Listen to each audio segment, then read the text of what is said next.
This is Lincoln's home for sports talk on the FM dial. Also online at theticketfm.com. On the internet, KNTK FM Firth, 93.7 The Ticket. MMA fighting is back this Saturday with summer season VFL 4 at the Complex. Lincoln's best amateur MMA fighters will display their best performances, with Misael Monares fighting Colin Fisher for the welterweight title to wrap up the night. Get your tickets at thecomplexlincoln.com, where you can live stream the event as well. Doors will open at 6 p.m. with the first bout at 7 p.m. this Saturday, August 16th, all at the Complex at 1555 Yolanda Avenue. Need service on your home air conditioner? No matter what brand you have, just call Bryant, 467-1111. Bryant Air Conditioning, Heating, Electrical, and Plumbing. Imagine starting your day with a computer glitch that leaves you feeling stuck, frustrated, and unable to get your work done. You have 1,000,001 things to get done today, and waiting for the tech issue to solve itself isn't one of them. It's time to let Hamilton handle the tech so you don't have to. We help businesses across the state spend more time on what they do best and less time frustrated with office technology. As the official business IT partner of the Huskers, we're focused on providing custom solutions that set you up for success now and in the future. Connect with us today at hamiltonisbusiness.com. In every office, there's two types of people. There are those who bring in bagels and those who eat the bagels that someone else brought in. Everybody likes the first person. Be that first person. Weekday mornings at 7:30, you have a chance to win a business box of bagels from Bagels & Joe. All you have to do is shut up, Sipple. 2 questions for you, 2 for Sip. Win, and the bagels are yours. Lose, well, you don't want to lose. You lost Monday, you lost Wednesday, you're a loser. Shut up, Sipple. Weekday mornings at 7:30, brought to you by Bagels & Joe.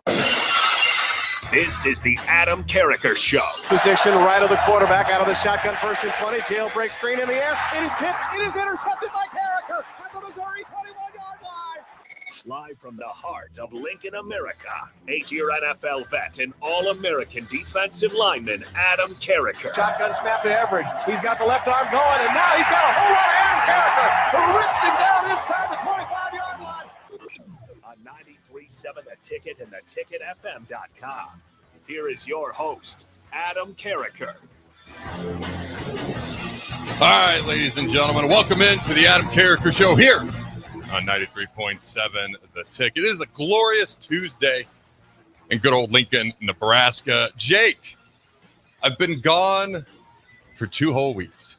How in the world did you manage to live your life and or survive without me? Because I barely survived without you. That's right. I mean, I've been twiddling my thumbs. I've been trying at night, but finally you have come back and returned, and we're back to roll here. Oh, I appreciate that. There's hopefully more sarcasm than truth in that, but if there is some truth, that's okay as well. All right, welcome into hour 1 of the Adam Carriker Show here on 93.7 The Ticket. This first hour of this Adam Carriker Show is brought to you by Hamilton Telecommunications, bringing you the latest in quality technology and communication services since 1901. Learn more about their residential and business services at hamiltontel.com. All right, I'm going to switch headphones because it's going from left to right to in to out, and it's driving me nuts. So give me 1 second here. Fair enough. Fair enough. All right. Can you turn these ones on for me? See if these are working just a little bit better. All right, we'll work through it. We can work through it through the next commercial break as well. All right, lot of hype, lots of excitement, lot of Kool-Aid. If I need to grab a different set of headphones, just let me know. I'll really know when you start talking as well because I'm so loud I don't even need headphones to hear myself. Should I switch again? Try this here right here. All right, give us uno segundo. We're going to try another pair of headphones here. All right. Mic check. Yes, that is better. This is why I've missed you so much. When I needed headphones fixed at home, I was not very good at it, Jake. So I appreciate you very much. All right, this show, as you can imagine, loaded show, lots to talk about. I've been sitting around twiddling my thumbs, missing Jake as well. From time to time, we went on vacation. From time to time, I take notes and pay attention to what's going on in Husker land. A lot of hype, a lot of excitement. It's growing. The Kool-Aid is flowing. Dare I say, Jake. So I saw something online, and it was Nebraska will be this year's Indiana. Hence the headline of the show today. I was like, wow, I literally just saw it like maybe this morning. And it was like a 30-second clip. Basically, And my apologies. I just saw the clip. I moved on. When I sent you the headline, as I always do for the show, I was like, you know what? I'm going to come back to that. Really, what they attributed it to, they didn't talk about Raiola. They didn't talk about the receivers or the improved offensive line or the defense. They didn't talk about any of that. It was 30-second clip, so it was short. They basically just said they have Indiana's schedule. They wanted to attribute the entire thing to Indiana's schedule. Our schedule this year being ranked 18th out of 18 Big Ten schedules when it comes to strength of schedule difficulty by multiple outlets. But I want to dive into more than that because we heard the whole schedule spiel last year. All right. So is there more to it than just, oh, we're not playing that tough of a schedule? Because if that's all there is to it, I kind of don't want to hear it. Because we heard it last year.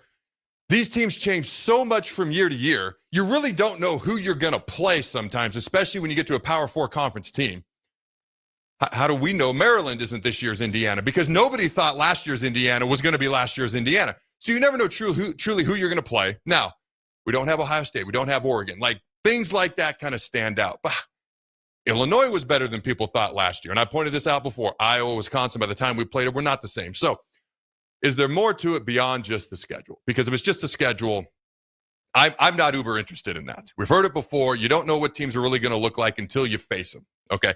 Is there more to it than just the schedule? Dare I say there is. There's pros. Dare I say cons? There's both sides to this.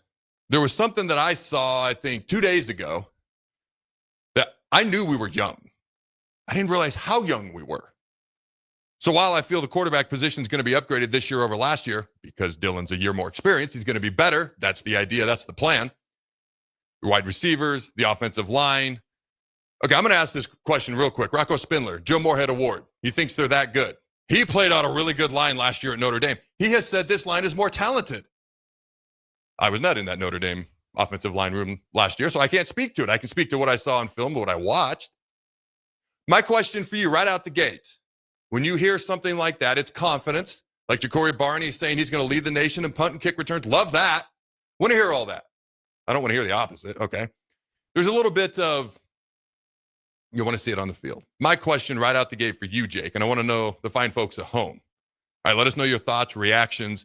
When you heard that, now again, I haven't had a show for 2 weeks. This was about a week or two ago when Rocco said this, which is why I'm addressing it now. Let us know on the text line your thoughts about Nebraska's offensive line possibly being in the conversation for the Joe Moorhead Award. For those who don't know, that's the best offensive line in the country award, basically. Michigan won it 2 years in a row. Who won it last year? I know who it was.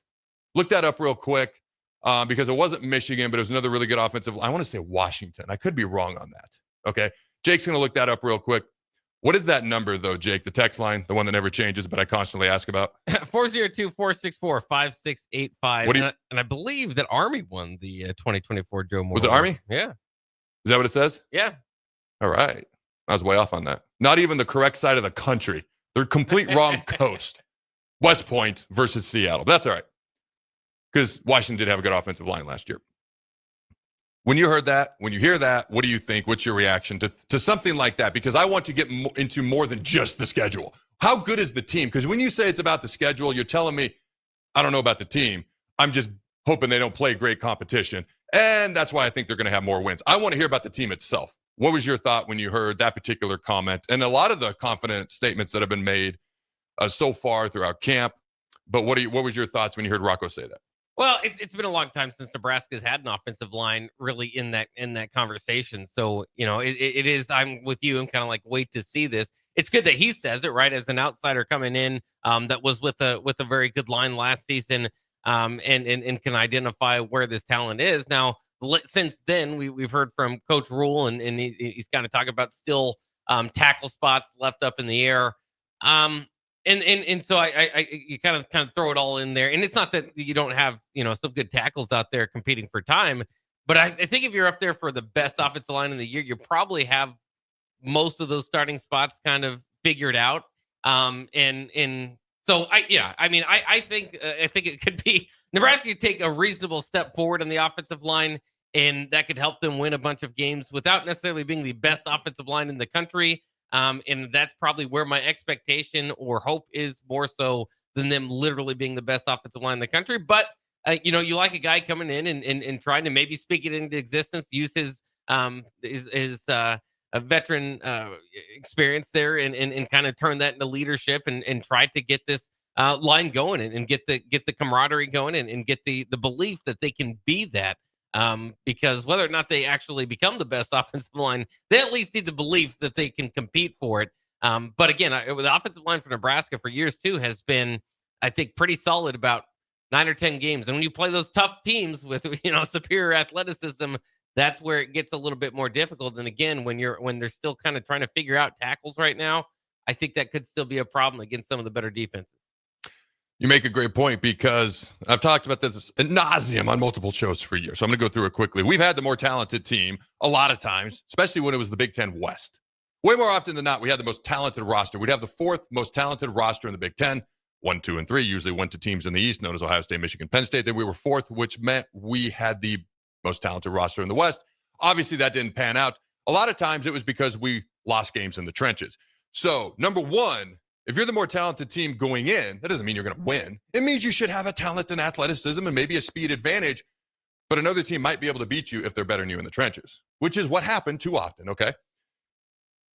But of the 12 games we're going to play this year, our talent composite ranking is going to be better than 9 of the 12 opponents. So if we want to secure the wins, health plays a factor, coaching plays a factor, all right? The ball bouncing funny plays a factor. I don't want to hear a whole lot about refs calls and things of that nature. We'll wait till the games happen. Then we'll whine and complain about that. Is that fair, Jay? That's fair. But a lot of times, like, you hear about these position players and the skill players and things of that nature. They're obviously very important. Games are won and lost in the trenches. They are, way more often than not. Way more often. It's not 7-on-7 for a reason. If you listen to Dayton Raiola, an interview he did, I want to say way back early June, he talked about how he's not a big fan of 7-on-7 simply because it's not real 11-on-11 football. Not knocking it, but simply saying it's different because those linemen make a gigantic impact. So you want to solidify beating teams that you should beat, you start by winning the game up front. Then you want to beat teams that you're going to be an underdog to, you start by winning the battle in the trenches. And then you make little adjustments throughout the game. Maybe you come in with a good game plan. Maybe you have a guy who steps up here or there. It's weird that this is the play that pops into my head, but the Corey Dixon punt return versus Florida State. Okay. It was called back. 94 Orange Bowl, 93 national championship game. It was called back. But it sticks out to me because he was the fastest guy on Nebraska's roster.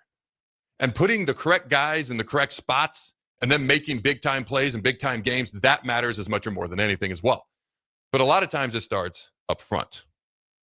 When you look at what Rocco said, the first thing that caught my eye months ago when he said it is this offensive line room is more talented than what they had at Notre Dame. It's not a shot at Notre Dame because he immediately complimented the good offensive line they had there. The strength of Notre Dame's team last year was the run game. They have 2 monsters at running back. They had a really good offensive line. They did a lot of other things really, really well. Obviously, they made the national championship game. They're doing some things right. Okay, Marcus Freeman has built a culture, physical culture, run the ball, smash mouth defense. Like, he's doing a lot of things right there at Notre Dame, obviously. They played Ohio State closer than anybody played Ohio State during the entire college football playoffs. It came really down to that last one-on-one sideline throw to the best wide receiver in America, Jeremiah Smith. So for me, that caught my attention because what he's saying, yeah, we were really good last year at Notre Dame. The ceiling may even be higher at Nebraska.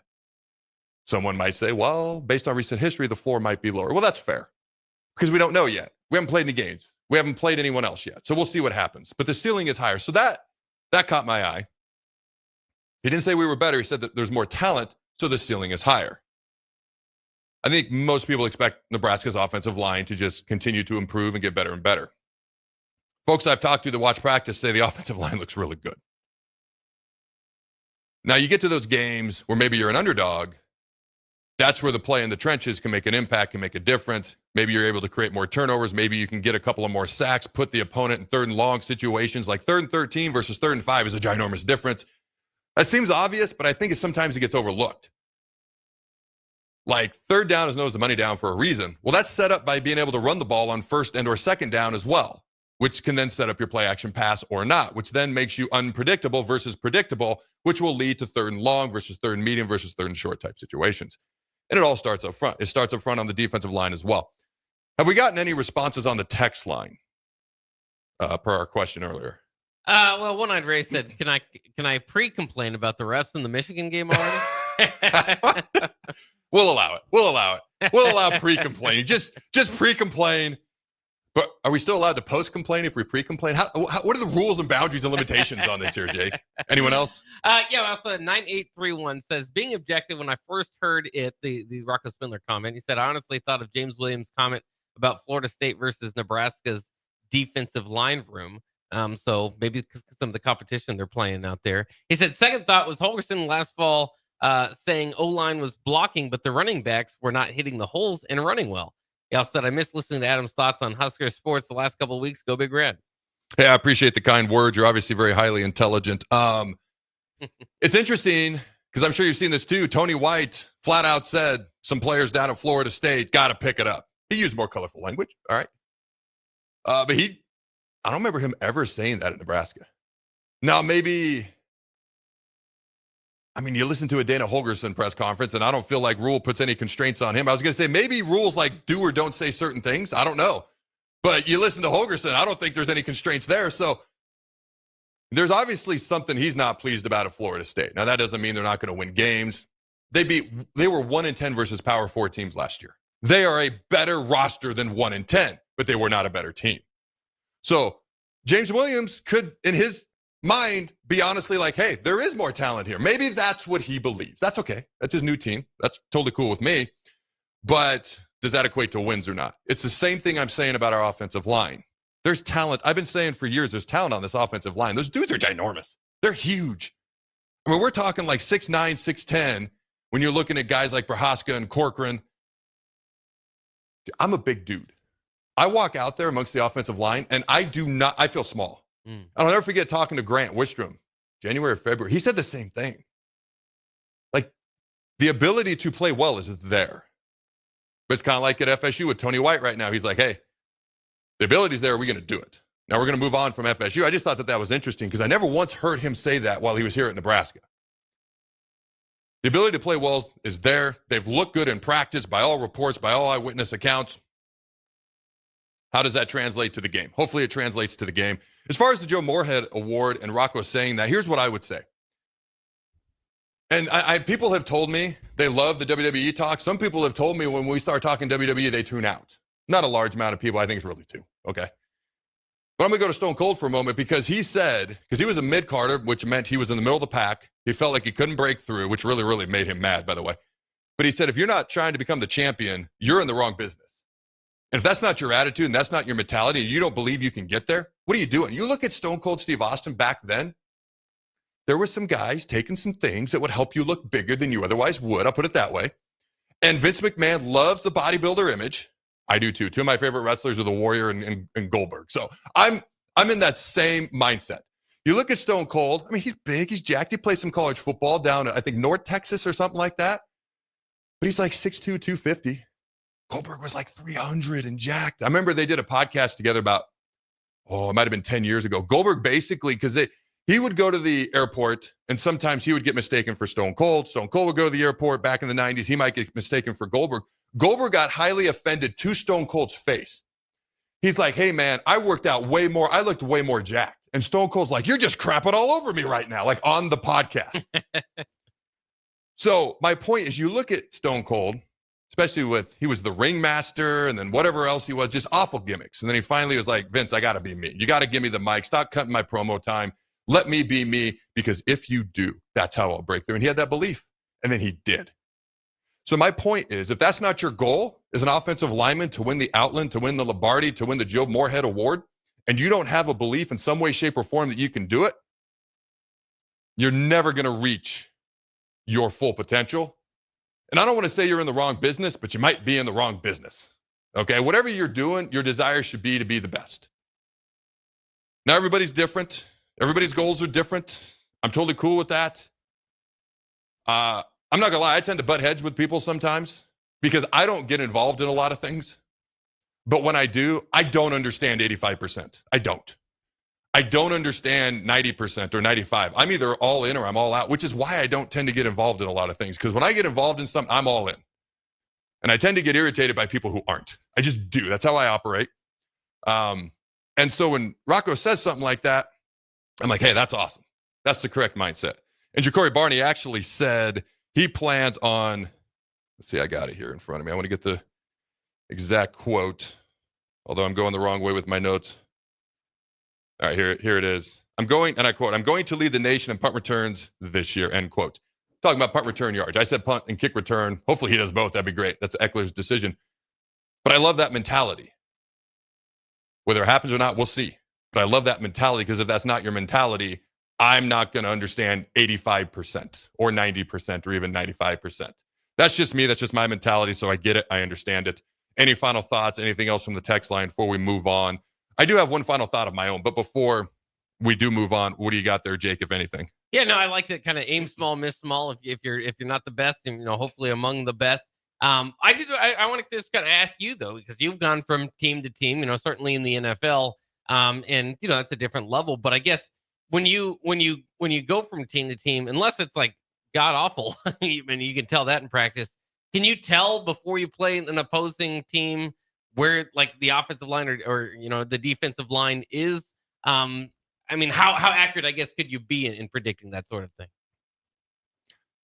That is a phenomenal question. And it's not one that I have heard or seen raised. Because when I say something like the offensive line looks great in practice, the offensive line isn't going against themselves. They're going against the defensive line. So does that mean the defensive line doesn't look good? And I'm not saying the defensive line doesn't look good, because Riley Van Poppel is one of only two guys along with Dane Key who've gotten a single-digit number so far. And he's a guy that's been talked about by multiple people, along with Cam Lenhart. So, and Rule has said, of the things that keep him up at night, by the way, the follow-up question should have been, what's the things that keep you up at night? But he goes, of the things that keep me up at night, it's not the defensive line. To answer your question directly, it's hard because you're going against yourself. And until a defensive line is going against a different offensive line, it's hard to tell. And an offensive line going against another team's defensive line, it's hard to tell. Because if you look really good as one unit, does that mean the other unit is not as good? Or does that mean you're really, really good and maybe they're just above average, but you make them look worse? Or maybe vice versa. It's hard to tell. Plus, some guys are out of practice sometimes. So you might have a day where you got 2 or 3 guys who are on the second team because you got guys on the first team beat up, but they're playing with the first team going against, maybe the defensive line's first team is all out there. They're all healthy. So that can skew things sometimes. So sometimes it's hard to get a true gauge, which is why I say you don't really know until you go play somebody else. And you do get to learn those things more in the NFL because now there's joint practices. Now there's preseason games. Of course, preseason games are not always the best indicator at all. I remember the Colts would go like 0-4 every year. Then they were in the Super Bowl. So back during the Manning era, I would say joint practices will give you more of an indicator than anything else. I do have one final thought. We're going to go to break because I think you make an interesting point about the offensive tackle position. But we will discuss that when we come back. Don't go anywhere. We shall return. This is James Harrell with NP Dodge Real Estate. When I became a licensed realtor, I wanted a brokerage that would help me grow in my new career. I found that in Lincoln First Realty. When Lincoln First was acquired by NP Dodge, the training and support I received only got better. I love knowing I have the power of the NP Dodge brand behind me. I would recommend NP Dodge to new agents looking to jumpstart their real estate career and to current agents who want to take their business to the next level. Expand your career with NP Dodge. Call Eric at 402-434-2222. Rashawn Jackson here for Bauer Infrastructure, a veteran-owned local company proudly serving Lincoln, Lancaster County, and the surrounding areas. Bauer provides quality work at an affordable price, and they're growing rapidly. If you want to experience a career with a fast-paced, family-friendly environment, visit BauerInfrastructure.com. They have top-of-the-line benefits, year-round work, even through the winter. Bauer, usher in the new era of infrastructure to an area near you. And as always, go Big Red! Ryan, with all this red and all these people around, I'm still not seeing the tailgate. Todd Spidell, former body shop owner, terrible driver. We're getting close. Now, did you know with 3 locations in Lincoln and hundreds of years of combined technician experience, we can get Husker fans back on the road even quicker and safer after their tailgate mishaps. Oh, Todd, turn left right here. Left or right? Left, right here. Right? Well, you wait for the tow truck. I'm getting a hot dog. Well, I guess while I'm waiting. All right! Most recommended! Eustace Body Shop! Woohoo! Dude, you should be on American Idol. You really think so? No. Accidents happen, even to Husker fans. If it happens to you, call Eustace Body Shop, where our customers send their friends. The most recommended Eustace Body Shop. That's who we are. Load up on meat and more this spring at The Mercado by Certified Piedmontese, with great selections of T-bones, tomahawks, ribeyes, filet mignon, brisket, sirloin, and so much more. The Mercado has locations at 84th and Havelock, 30th and Yankee Hill, and now 85th and Old Cheney in Lincoln, where you can have $2 draft beer every Thursday night from 4 to 8 p.m. and half-price espresso drinks on Fridays from 8 a.m. to 2 p.m. Get to The Mercado today for the best meat in town. Imagine starting your day with a computer glitch that leaves you feeling stuck, frustrated, and unable to get your work done. You have 1,000,001 things to get done today, and waiting for the tech issue to solve itself isn't one of them. It's time to let Hamilton handle the tech so you don't have to. We help businesses across the state spend more time on what they do best and less time frustrated with office technology. As the official business IT partner of the Huskers, we're focused on providing custom solutions that set you up for success now and in the future. Connect with us today at hamiltonisbusiness.com. 93.7 The Ticket, Fox, KFXL weather. Sponsored by John Henry's Plumbing, Heating, and Air Conditioning. Any fog we have out there is going to be clearing here as we head through the rest of our Tuesday. We'll get up to 84 for a high temperature, decreasing cloud cover, and a fairly light wind. Tonight, mostly clear down to 60 for an overnight low. We'll get up to 87 and sunny tomorrow with the 90s back on Thursday. I'm meteorologist Aaron Dowden for 93.7 The Ticket and ticketfm.com.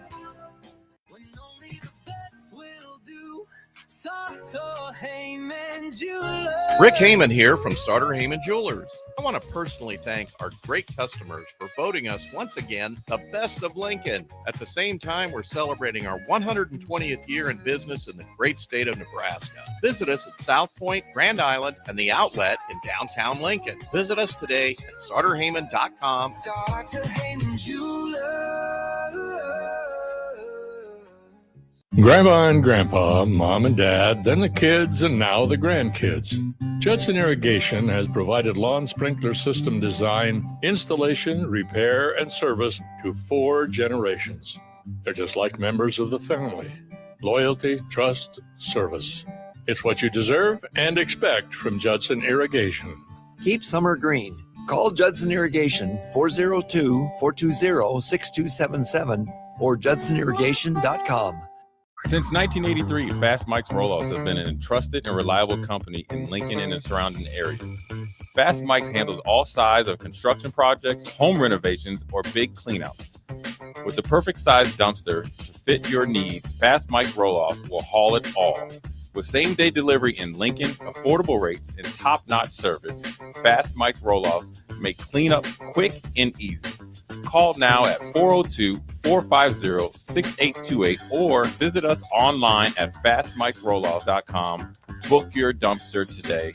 Fast Mike's Roll-Offs, cleanup made simple. Nebraska football opens their season on Thursday, August 28th in Kansas City, and you can be a part of the best pregame tailgate party with Blur Events, live from Kauffman Stadium, home of the Royals. Doors open 4 hours before kickoff with a live DJ promoting interactive competitions and giveaways. Tailgate games like cornhole, flip cup, and beer pong, access to ballpark concessions, and available air conditioning. Book your tickets today at blurevents.com/Kansas City and hang with 93.7 The Ticket on the scene prior to Nebraska versus Cincinnati on August 28th.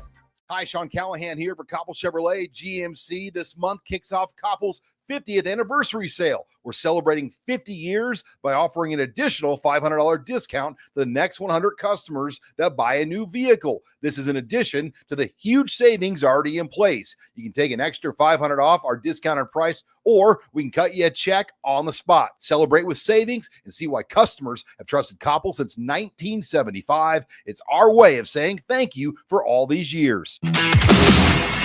This is the Adam Carriker Show on 93.7 The Ticket and theticketfm.com. Welcome in, ladies and gentlemen, to the Adam Carriker Show. All right. Real quick, anything off the text line that we have not addressed just yet? No, just the old dad 34 did say the D-line is the only thing that will make or break us, in my opinion. So he's still kind of worried about the other side of the ball. It's interesting because I've heard multiple defenders say, including defensive linemen, say they got like a chip on their shoulder. I gotta be honest. I can relate. When I came in, I didn't have a chip on my shoulder. I had a whole forest on my shoulder. Like, that's how I felt. I was out to set the world on fire and prove a whole lot of people wrong, and maybe one or two people, at least I felt that was the amount of people right. And that was about it.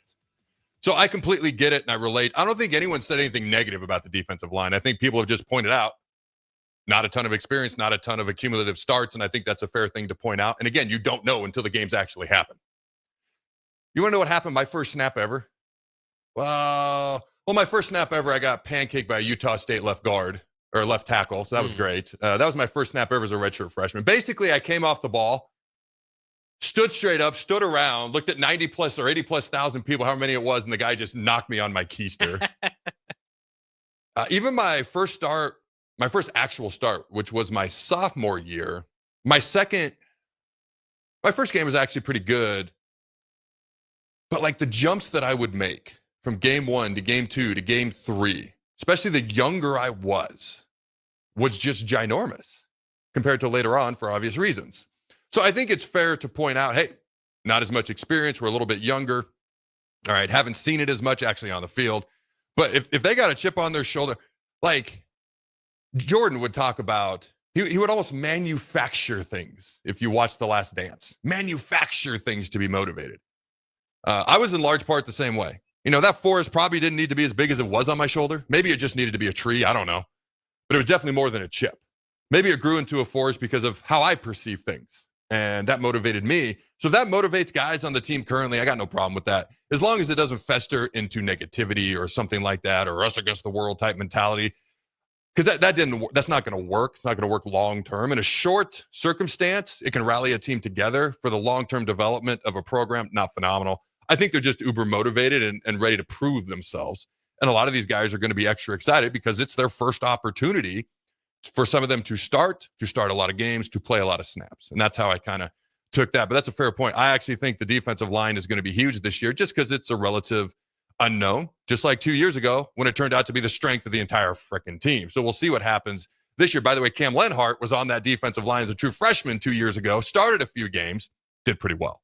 I want to see that guy, and even a guy who's 2 years improved from that when Cam steps foot on the field this year. But my final thoughts on the O-line, at least for now, you made a good point in the offensive tackle spot. I think most people feel good.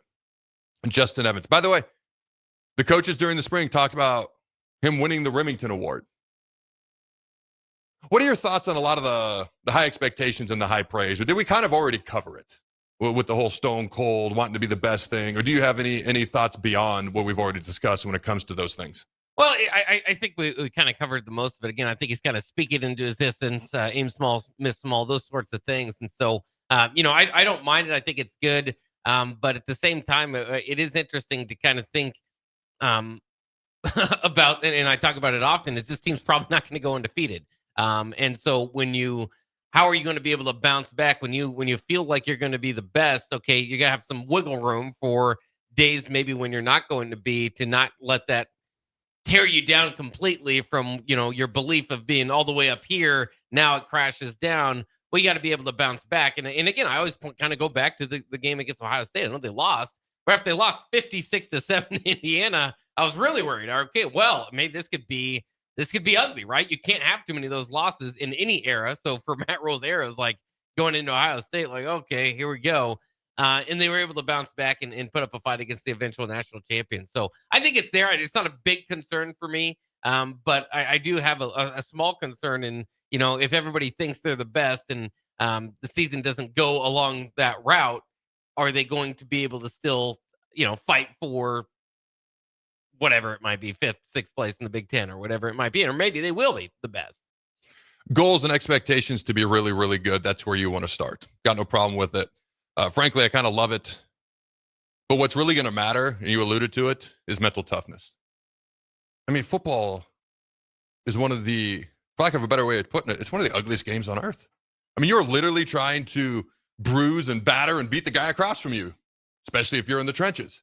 So that ball bounces funny. The calls don't always go our way. When you get hit in the mouth, how do you respond?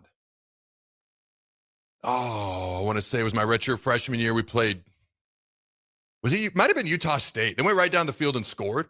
Pelini was the D coordinator. Pulled us all aside. He said, hey, guys, they practice too. Yeah. He didn't use Power 4 conference teams because that wasn't the lingo back then. He goes, yeah, we're supposed to be a big boy. They're a smaller school, but they're still lifting weights. They're still game planning. They're going to make plays too. What matters is how we respond. They never scored again. Like at some point, you're going to get hit in the mouth. That's football. That's any sport. That's life. What matters more to me is how do we respond? What if Cincinnati goes right down the field and scores? How do we respond? All right. I actually thought the Indiana game, as ugly as the actual game itself was a year ago, I felt like I learned more about our team after that game. I came on here and I said there's an opportunity to earn respect against Ohio State. Do you remember the reaction to me saying that at all? Because I do. Distinct. It was the same reaction after we got beat up by Michigan the year before, the year Michigan won the national title. Do you remember the reaction from some fans when I said those? Because I said the same thing both years. Do you remember it all? I'm sure there was disbelief. Oh, they were pissed at me. There were fans who came after me. And I was like, I'm not saying we're going to go beat Ohio State. I've said it's an opportunity to earn respect and show mental toughness. And then I didn't know what they were going to do. They could have just as easily got boat raced. But instead, they went into Columbus, and with 7 minutes to go, they had the lead. Would love to get that win. But to me, that earned some respect, and that showed mental toughness. The same thing after Michigan came in here a couple of years ago. Doesn't go great. Rule says we're going to scrimmage on a Sunday, which you never see, especially with the – did you think about that? A Friday night game on the road at Illinois, that following game. You don't do that on a short week. They go to Illinois, they win. So to me, they have shown the ability when things punch them in the mouth, so to speak, because that's going to happen. They've shown the ability to have mental toughness and bounce back, and that's what matters the most to me with this year's team. We got excitement. We got expectations. We got the Kool-Aid is flowing. Cool. What happens when the Kool-Aid glass gets a crack and there's a leak? What happens when we get hit in the mouth? That's what's going to matter the most to me because at some point it's going to happen. So, again, I love the expectations. I love the belief. I love everything. What if Cincinnati goes up 14-0? What if they go down a score? What if I don't even want to say these things. Let's just say things don't. I don't even want to say it. Let's just say things don't go our way and they get up 10-0, 7-0, 14-0. How do we bounce back? Because that's what's going to show me more than anything else. Obviously, I don't want that to happen either. I actually think we should win the game by double digits. But they got a whole lot of new things. We'll dive into the Bearcats more in the future. From what I understand, they haven't been the most respectful group towards Nebraska football in the past few days. Starting to hear some chatter here and there, which honestly I perceive as nothing more than game one fun. But we'll dive into that more as that game gets closer. All right. With the offensive line, most people feel good about Justin Evans at center. I mean, you see Henry Letufsky at Big Ten Media Days. That's got to tell you the coaches like what they see out of him, Rocco Spindler. So you feel good about the interior, even with some of the guys who can come in and play if we do get a little beat up from Sam Sledge. I mean, Grant Bricks is a young, talented guy. Preston Tamua, some of these other guys. All right, you look at the offensive tackle spot. It looks like it's a battle between Gunnar Katula and Elijah Pritchett for the left tackle spot. Are you a little bit surprised? Because a lot of people kind of had Pritchett just etched in at the left tackle spot. I mean, he was a projected, 24th overall pick in next year's NFL draft last spring. And then a lot of people, including myself, were kind of like, maybe Gunnar Katula slides over to the right and he has a battle with Prohaska and Corcoran. And now Tyler Canuck has come in, started camp with the number ones at the number one right tackle spot. Rule clearly likes him. But now it kind of seems Katula, Pritchett are battling out the left tackle spot. Prohaska, Corcoran, Canuck are all battling it out at the right tackle spot. I think competition is good. I don't have a problem with it. I think competition is really, really good. If I'm being honest, I'm a little surprised Pritchett isn't at one side and Gunnar Katula isn't at another side, and they're not battling for the left and right tackle spots with other people. They've kind of been put together. Not that somebody can't slide over if necessary. Here's something I've never shared. Of my four spring practices I had, you want to know which one was my worst? Freshman, sophomore, junior, senior year. Yeah. My senior year. You want to know why? Why's that? I really, with all due respect, had no competition. I knew I was going to start. I'd led the conference in sacks, first team, yada, yada, preseason hype. And I'll never forget my coach getting mad at me. I'm not a lazy guy. I work hard. I had a weak moment, and I was like, in my mind, I didn't say anything. I was like, what are you going to do about it? Like, you're not going to bench me. By the way, I've not had too many of those moments in my life. So this is just a moment of honesty and clarity and truth of something I don't think anybody knows. I don't think I told my girlfriend, who's not my wife at the time. Why would I share this with people? But it's because there was a lack of competition. Now, I'll be honest with you, after my coach got on me, I had one of the best practices I'd had in a long time, and I think there was only like 3 practices left in the spring. But competition pushes people and makes them better. One of my best springs I ever had, I feel like my junior year was kind of in the middle, probably my redshirt freshman year. I was going against Richie every day, my good buddy. All right. I felt like I was just trying to survive, if I'm being honest with you. Because that's back when the second team defense always went against the first team offense. First team defense went against the second team offense. So I was going against starters every day. And I was a freshman. I hadn't played it down in a game. I felt like I was trying to survive. And sometimes my wife will tell you, if you give me 3 hours to do something, I'll take 3 hours. You give me 30 seconds, I'll get it done in 30 seconds. Like when my back's against the wall, that's when I tend to respond well. Like my freshman year, I had a great spring. My sophomore year, when I was battling to start. Those are my 2 best. Junior, I had a really good spring. My senior year, I look back and I'm like, I worked really hard the whole offseason, but it was just more challenging mentally because I knew I was going to start regardless. So what I'm saying is that the offensive tackle spots, maybe sometimes coaches know who's got the edge, but they want that competition. Maybe they don't know who's got the edge. And it's a true competition. I don't doubt that. Maybe they know who's got the edge, but they don't show it. Maybe they don't know who's got the edge. And it's literally who's going to take it. We'll see what happens. I don't see it as a bad thing. It could be perceived maybe as a little bit more of a question mark there, which is probably fair to point out. But what are your thoughts on that, Jake? Yeah, I mean, I think that certainly could be the case. But I think also I think the stronger possibility, and there in my mind is just kind of reading what's out in front of me is in no positioning here, is that there's more work to be done on Elijah Pritchett's behalf than what we might see with a first-round draft pick tag next to his name. Again, this is a guy that struggled at Alabama. Of course, to get to Alabama, you have to be a pretty darn good recruit. He's got all the athleticism that you need in that position, and that's why there's such a high ceiling on him. But specifically battling with Gatula, I thought did pretty good last year when he stepped in. So I think that could. I don't necessarily look at that as if Gatula doesn't necessarily take a step down or anything. Like, okay, well that seems to be a pretty good competition of 2 competent tackles. If that's the case, the other side is where I have a little bit more of a question mark. And of course, Coach Matt Rule said, if Pritchett and Gatula are the best 2, regardless of where they're fighting, we'll slide one over. Those will be the 2 that we start. So it's not necessarily you have to worry about that. But Prohaska obviously coming off the injury, and we just haven't seen Tyler Kanak, who's coming off of injury as well. So and again, it always goes back to what I say is that Nebraska has had good enough tackles, and I feel like most people feel this way is for a majority of your opponents. It's just those sometimes when you're playing against the better opponents, they've been exposed, and so I don't even know if you're going to know what Nebraska's offensive line looks like as far as going up against elite defenses probably till you get to Michigan. So we'll have to see. It gives you some time to kind of work it out. And so, I mean, I think my confidence is probably there. And the other thing is and you were talking about this during the break too, is how big this offensive line is. Everybody across the board likely is going to be, well over 300 pounds. I'm going to do the math and see what the average is. But, we do that with some of those teams, those intimidating teams, Penn State. You look at their offensive line, man, those guys are just big. Nebraska's got some big guys now to kind of start the offensive line. There's no really holes of, this guy's at, 285 pounds, but we're working on him in the weight room. Everybody's like 325, 310. At least that's what they're listed on the roster, which you can never trust that all the way. I mean, like Pritchett's listed at 325. You got Spindler 315, 320. You got all these guys. Like they've got a big offensive line. They've got highly recruited guys. They've got experienced guys. Things we've talked about in the past. Hopefully this is a year it kind of all comes together just a little bit. You look at a guy like Elijah Pritchett. He is a junior. He's got 2 years of eligibility left. I look at Gatula and I look at Pritchett, and I've said it before. I see 2 Sunday players. Like I see 2 Sunday players there. I'm not saying they're the only 2, but discussing the tackle spot specifically, those are 2 Sunday players. Tyler Connacht's kind of a guy.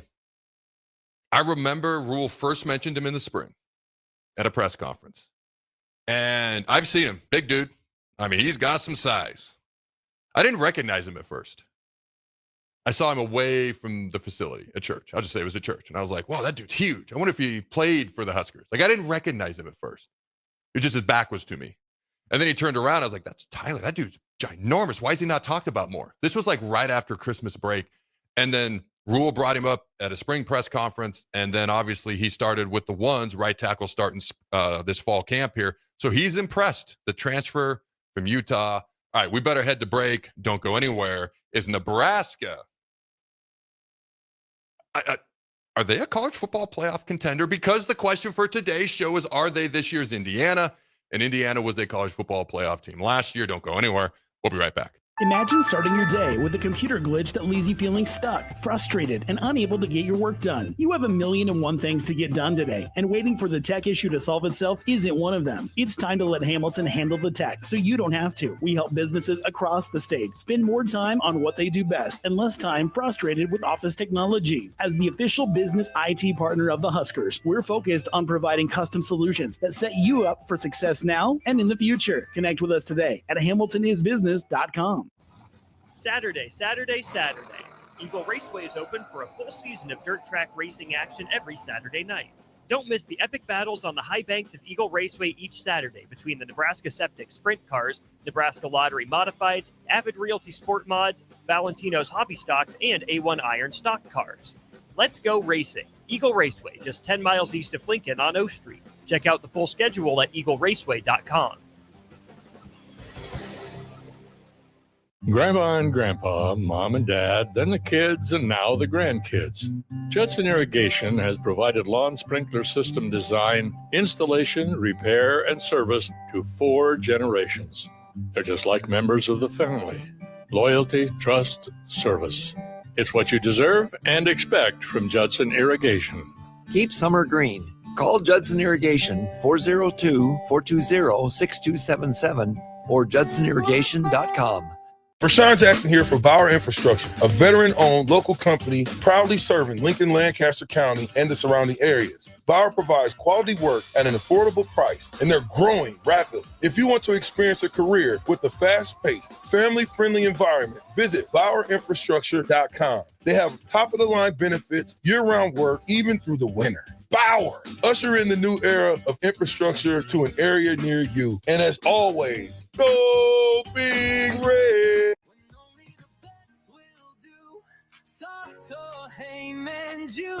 Rick Heyman here from Starter Heyman Jewelers. I want to personally thank our great customers for voting us once again the best of Lincoln. At the same time, we're celebrating our 120th year in business in the great state of Nebraska. Visit us at South Point, Grand Island, and the Outlet in downtown Lincoln. Visit us today at starterheyman.com. Starter Heyman Jewelers. Are you looking to upgrade or improve the garage door on your home? This is Cameron Hall of Doors Plus. At Doors Plus, we guarantee to offer a wide selection of options from 5 leading garage door manufacturers as we deliver a free estimate, exact measurements, and rapid installation with a 3 to 5 week time frame. When you choose Doors Plus for your residential garage door needs, you'll work with our experienced technicians and be ensured that your new door seamlessly complements your home. Give us a call at 402-590-5800 or visit us online at DoorsPlusLLC.com. Doors Plus, garage doors, and more. Mike, the insurance company wants us to replace the roof. Wait, what? I thought everything was fine. Yeah, it says right here our roof is too old and they won't be able to cover us anymore. I guess it is 15 years old. Hi, I'm Austin with Roofing Service Company. We help homeowners with their roofing and siding projects. Financing options are available, and we can get you under a new roof no time at all. If this sounds like you, visit roofingservicecompany.com. That is roofingservicecompany.com. MMA fighting is back this Saturday with summer season VFL 4 at the Complex. Lincoln's best amateur MMA fighters will display their best performances, with Misael Monarez fighting Colin Fisher for the welterweight title to wrap up the night. Get your tickets at thecomplexlincoln.com, where you can live stream the event as well. Doors will open at 6 p.m. with the first bout at 7 p.m. this Saturday, August 16th, all at the Complex at 1555 Yolanda Avenue. Ready to score big with your projects? Look no further than Edward Stone, the MVP of natural stone for over 2 decades. Edward Stone is cranking out over 30,000 square feet every week and offers a winning lineup of over 70 quality natural veneer stone selections. Their unbeatable variety and experienced team will ensure your project is a success, whether it's a home renovation or a commercial build. And hey, they're not just about stone. They've got an all-star lineup of fireplaces, cast stone, brick, and much more. Swing by one of their locations in Lincoln or Omaha today and experience the Edward Stone difference, your reliable choice for over 20 years. Looking for a fun way to give back? Join us for the 2025 Kicks for Kids Nebraska Fun Run Walk, presented by Pinnacle Bank, on Saturday, August 23rd at James Arthur Vineyard. Enjoy a scenic 5K through beautiful grounds. Every step helps provide shoes to kids in Lincoln and Lancaster County schools, with options for adults, wine included, and kids. Registration fees include a t-shirt, medal, and bag. Sign up today and make a difference at kicksforkidsnebraska.org. This is the Adam Carriker Show on 93.7 The Ticket and theticketfm.com. Boom! Welcome back, ladies and gentlemen, to the Adam Carriker Show here on 93.7 The Ticket. We have some people clapping back, and frankly, I love it. Here's why. If you notice, there was like a long, uncomfortable pause before the end of last segment when I said, is Nebraska, and then I paused, the college football playoff contender. Because you never know what's going to happen. SMU, Indiana, pointed out 1,000 times. But it still is funny. I don't want to say funny. It's still weird to say. Let's win 8 games. Because we got some text on the text line, and I agree with these people 1,000%. And keep in mind, we have not answered the question, is Nebraska this year's Indiana yet? It's obviously projection, but we haven't even given our projection just yet. So there's no official answer. I thought it was an interesting topic. Go ahead and read those texts we got, Jake. Yeah, Money G in Kansas says, leave the Kool-Aid on the shelf in the store. And Wild Bill says, how about we win the games we're supposed to before you talk about being a college football playoff contender? Shake my head. And 1922 says they have to earn it. Agree. Agreed on all counts. So I have not looked since I went on vacation, so maybe this is different. But before vacation, we were favored in 8 of our 12 games. So one text said, win the games you're supposed to. So how about we start by winning the games we're favored? 8-4. I have said I would be happy with that. That's not the ultimate goal. I wouldn't be jumping for joy, but it's a step in the right direction. Maybe you win a 9th game in a bowl game. Maybe you don't. But we haven't won 8 games. I don't even want to list the year because I'm tired of listing years we haven't done things since. It's been a while.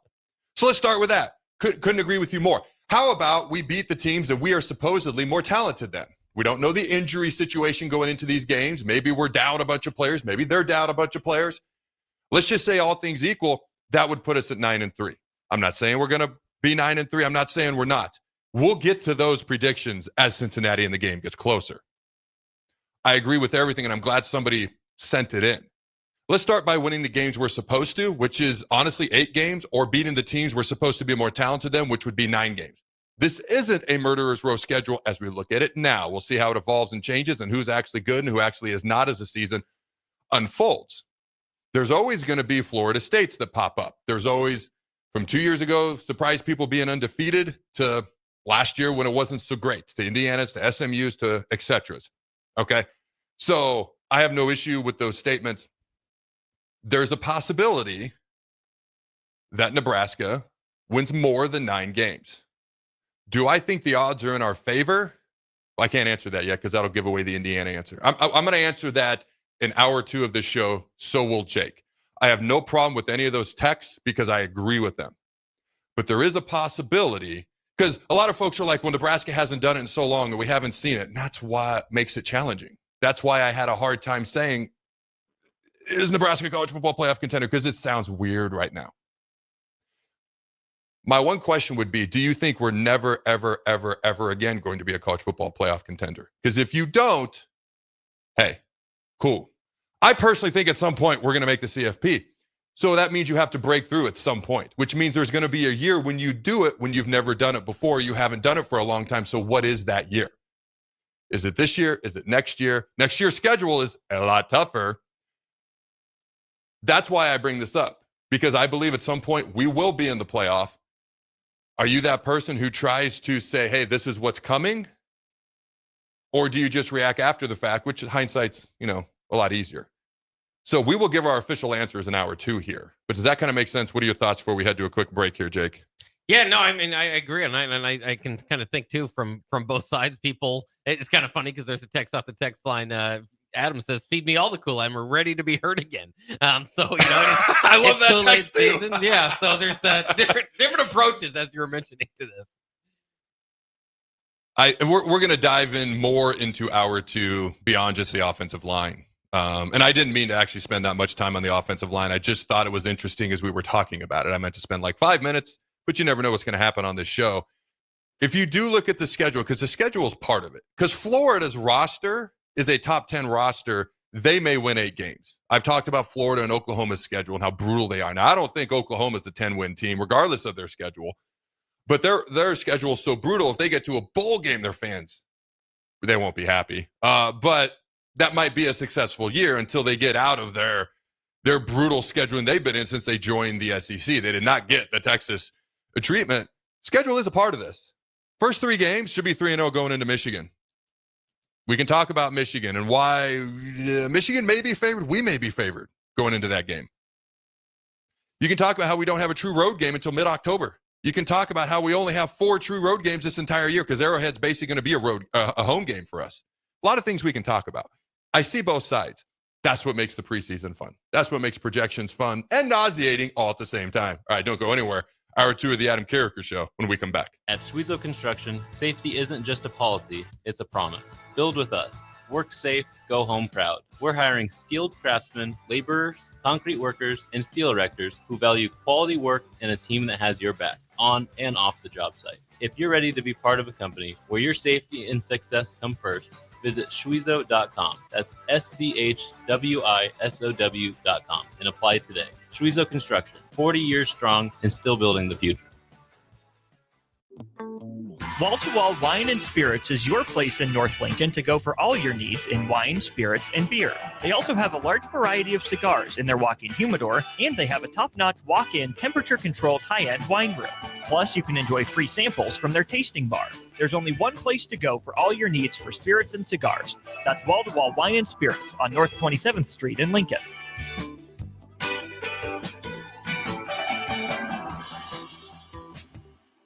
Ready to score big with your projects? Look no further than Edward Stone, the MVP of natural stone for over 2 decades. Edward Stone is cranking out over 30,000 square feet every week and offers a winning lineup of over 70 quality natural veneer stone selections. Their unbeatable variety and experienced team will ensure your project is a success, whether it's a home renovation or a commercial build. And hey, they're not just about stone. They've got an all-star lineup of fireplaces, cast stone, brick, and much more. Swing by one of their locations in Lincoln or Omaha today and experience the Edward Stone difference, your reliable choice for over 20 years. This is Lincoln's home for sports talk on the FM dial. Also online at theticketfm.com. On the internet, KNTK FM Firth, 93.7 The Ticket. This is Bill Mitchner, Executive Director of Lincoln Lighthouse. Did you know Lighthouse provides multiple programs for students such as one-on-one tutoring and mentoring, as well as pro-social skill exercises, while providing them a nourishing meal and a safe space during all months of the year, even during school breaks? Learn more or contribute to Lighthouse at lincolnlighthouse.org today.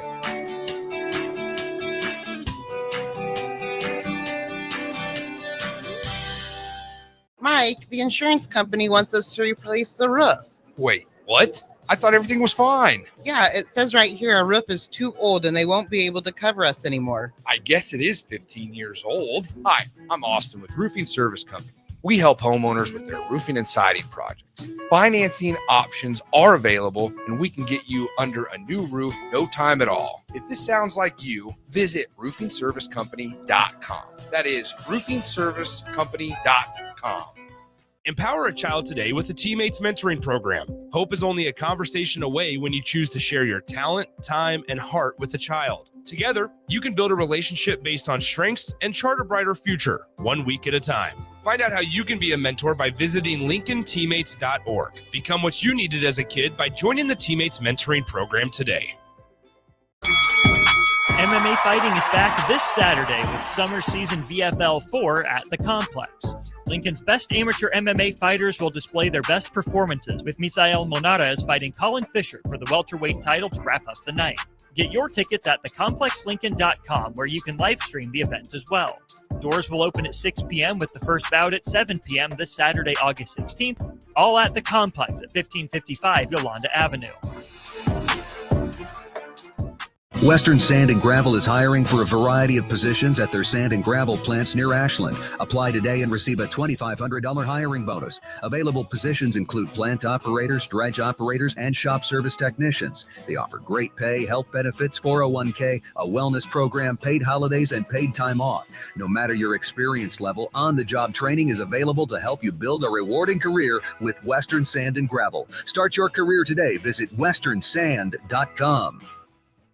Select Plumbing and Utility has been serving Lincoln and the surrounding area for 14 years, and they're not slowing down. Select Plumbing and Utility handles all your plumbing needs, from faucets and water heaters to full renovations, and they can even help with your heating and cooling needs. They're also Lincoln's underground experts, repairing and replacing broken underground water and sewer lines since day one. Contact Select Plumbing and Utility today at 402-560-6197, assuring excellence in every situation, opportunity, and challenge. That's 402-560-6197. MHC isn't a new company, just a new name. Moe's Moving is now Moe's Home and Commercial. Whether moving across town or across the state, MHC Moving has you covered, specializing in home, apartment, assisted, and independent living moves. MHC can handle your commercial moves as well. MHC Moving has 0 hidden fees. You'll never pay for same-day booking or be charged for stairs, heavy items, or elevator fees. Rates are the same Monday through Saturday, and you will never pay a truck or fuel surcharge. And they offer payment plans through PayPal. Call MHC Moving today at 402-853-7167 or go to mhcmoving.com.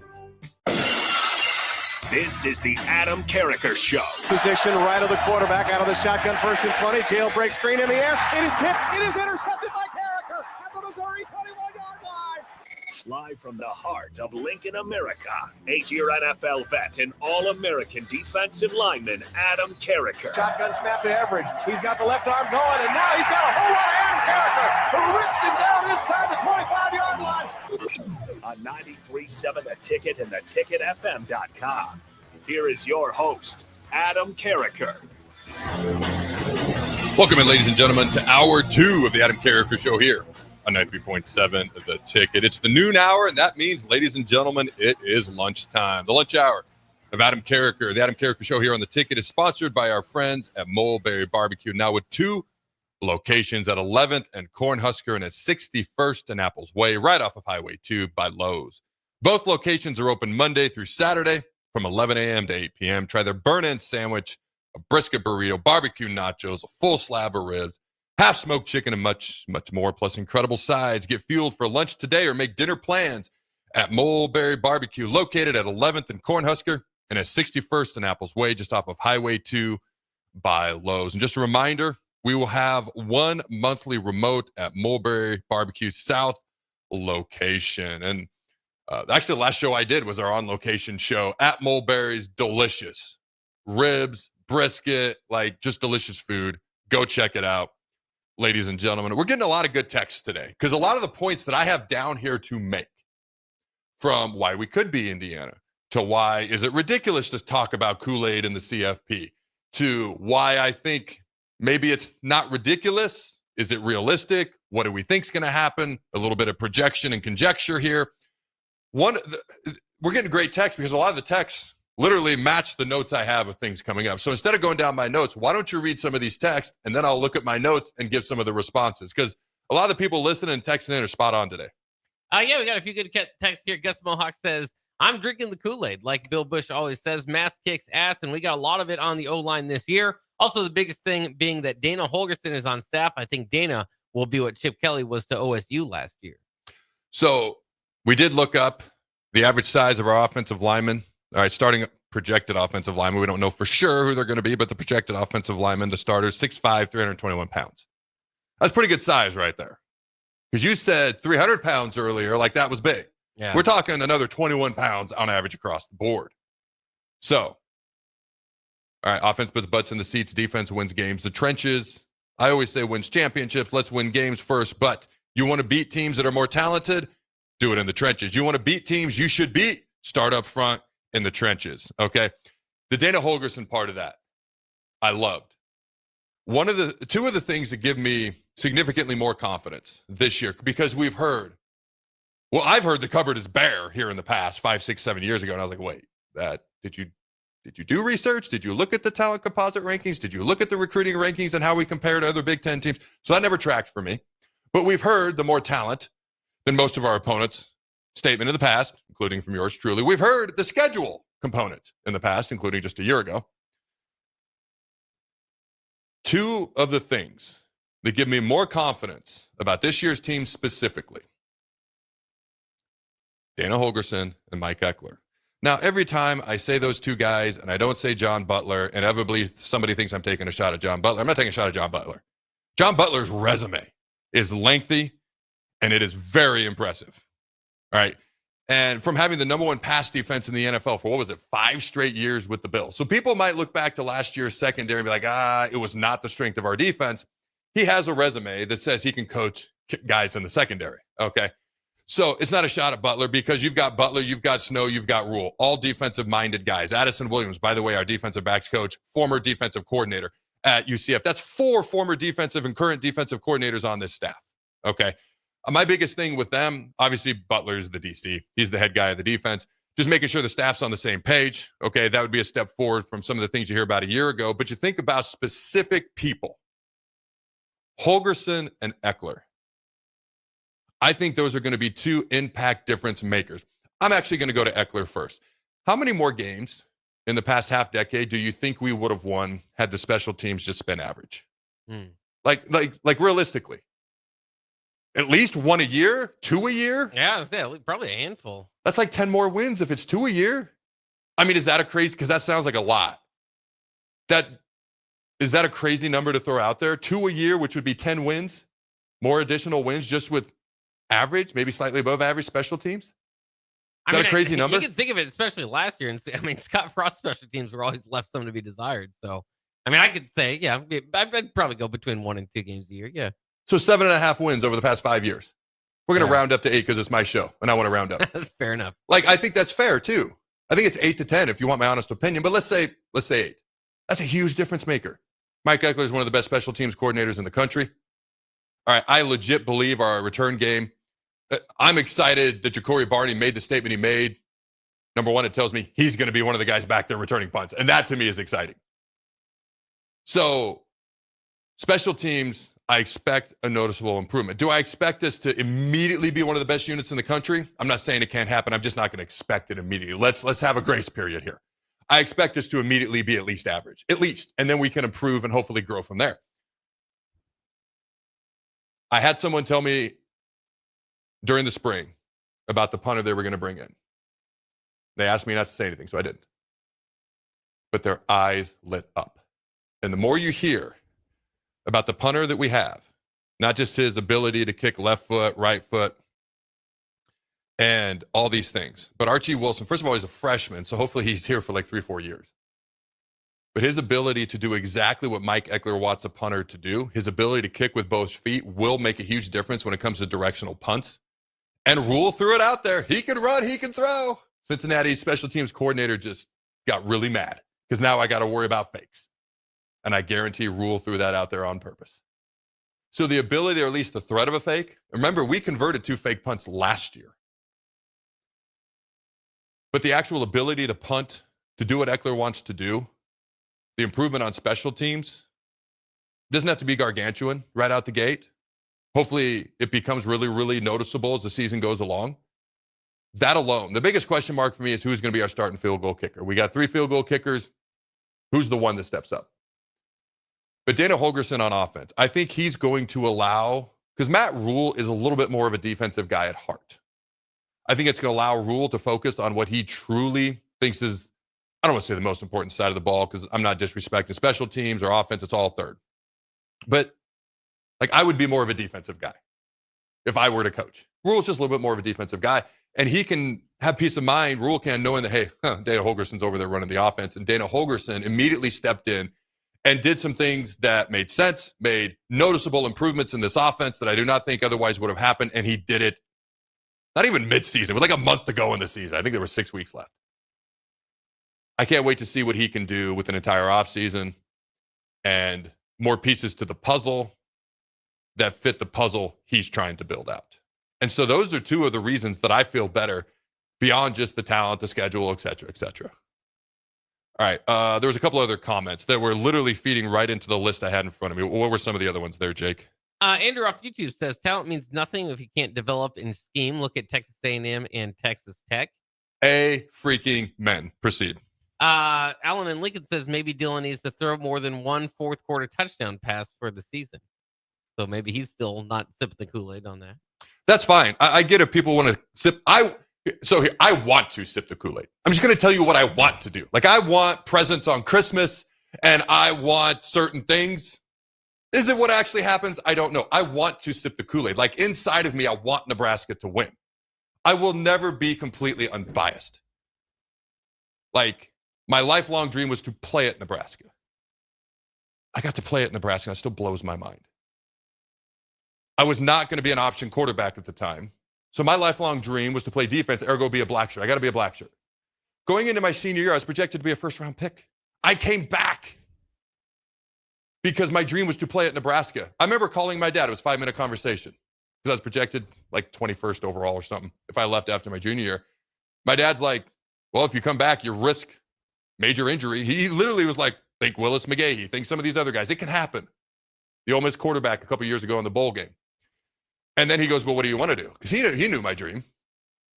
I go, well, I want to come back and play. I go, this is what I've dreamt about my whole life, and I can't believe I get to do it. And this would, in theory, be my best season because I'm a senior now.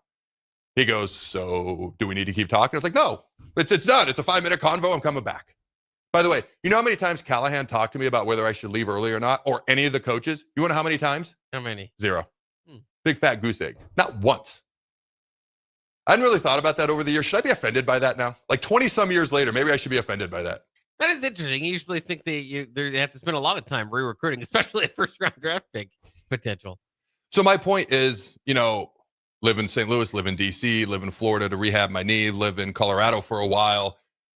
Chose to make this my living, talking Nebraska sports, essentially. And then chose to come back to Lincoln.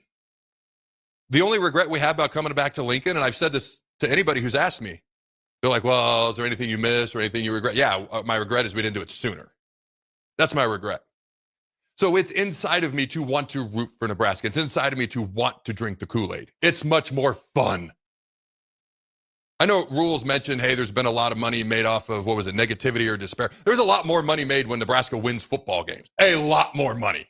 I know people who've had to shut down shops due to losses over the years. Okay, I'll just say, Scott Strunk, Husker Hounds, shout out. Guy had 2 shops in Omaha. He's like, Adam, I had to shut down one. This was like when Frost's second season or something. Scott's a good dude, so I don't mind shouting him out. Plus, his Husker Hounds are great. So I will readily admit, I am as unbiased as I can be. That is built into when I talk about the team. It is built into how I view things. But at the end of the day, I've said when I started doing the show, ultimately my fallback was I always have to be honest and give my honest take, which is sometimes easier than others. So when people talk about the Kool-Aid, drinking it or not drinking it, just know I want to drink it. I do. Just also know I try to look through the lens of, we can all only look through the lens with which we see things. I try to look through the lens of honesty and reality. I think it's fair to drink the Kool-Aid, at least to a degree. Let's be honest. Matt Rule is almost the beneficiary of the bar being so low. Like I've said, if Nebraska wins 8 games, I'd be happy with that. I wouldn't be thrilled. I'm not jumping for joy, but I'm happy with it. We're going the right direction. We have fired 9-win coaches multiple times. So Matt Rule is almost the beneficiary of the bar being so low. So it depends on your definition of Kool-Aid. My definition is what would make me happy at the end of the year. What would make me happy is 8 wins. 9 wins would make me very happy. Anything beyond that, I'd be jumping for joy right now. We have fired coaches for similar things in the past. So for me, I guess it depends on your definition of Kool-Aid. You got any thoughts there, Jake? No, just to kind of, sometimes I can try to maybe balance out the show. I'm obviously a huge Husker fan. Went to the. Can I hop in? Yeah, Can I hop in? Because he had an idea during the break. Can I announce the idea or do I have to hold on to it? All right. So Jake is known for having his daggers. He wants, Minnesota and Iowa or Texas to play for the national title? Minnesota and Iowa, not Texas. I forgot it was 2 Big Ten teams. That didn't even make sense, by the way. Actually, it does. We watched Georgia and Bama. Never mind. Yeah, All it right. can happen. But he goes, so if you're a wrestling fan, you've heard of Bad News Barrett, a gimmick that was really over with the fans, got buried. But this isn't a gimmick because Jake does balance out things. And he has the idea for what'd you call it? Bad News. I wrote it down. Bad News Bach. That's right. Are you going to be Bad News Bach right now? No, not right now. No? I'm just Okay, saying okay. I can. Maybe in the future. There's enough ammunition within Husker statistics over the last 10 years that I can come up with some bad news from time to time if we need to balance it out. Which, I mean, to your credit, I mean, I don't think you go way overboard and see everything through rose-colored glasses like you're saying. So some of our hosts used to say here, part the fight song. I don't think it's that bad. So, but we did get a text here that I thought was kind of funny. 0778 says, Adam, while you were gone, Jake said he wished Nebraska had a real quarterback like I was Mark Gronowski. He said real quarterbacks can throw 5-yard checkdowns and have handsome jawlines. Your thoughts? So a couple of things, because someone said earlier more than one touchdown in the fourth quarter as well. Okay, and then what you just read there as well. It's a couple things for me when it comes to Dylan. By the way, I thought you were going to dive more into, because you started to go into your background. You're a Husker fan a little bit. I don't want to skip over that. Let's come back to that after I kind of address this. I don't want to skip over that because I went into my whole diatribe for those who may or may not know. I don't understand. I do, because of the hype and excitement around Dylan as a highly touted 5-star, top 10, top 5 recruit in the entire country, top 1 or 2 quarterback in the entire country. I get it. I don't quite get, I don't want to say over criticism. I don't want to say it's unfair. Harsh criticism of a guy who was a teenager and a true freshman last year. Now, when you know he's one of the top 20 to 25 paid college football players in the country, when you know he gets a lot of notoriety throughout the state, you got the expectations. I understand some people are going to see things that way. To me, we got last year from a true freshman quarterback exactly what I said we would. He's going to look really good. He's going to have his struggles. He's going to be up and down. It's going to be a wildly unpredictable. The year that's going to tell us more is year 2. There is this thing out there known as a sophomore slump. Does he have a sophomore slump? I don't think so. I think we see a year 2 improvement and jump. I think the offensive line being better will help. I think receivers hopefully blocking and getting open and winning one-on-one battles will help. I think Dana Holgorsen is something that gives me just a good amount of confidence in the offense.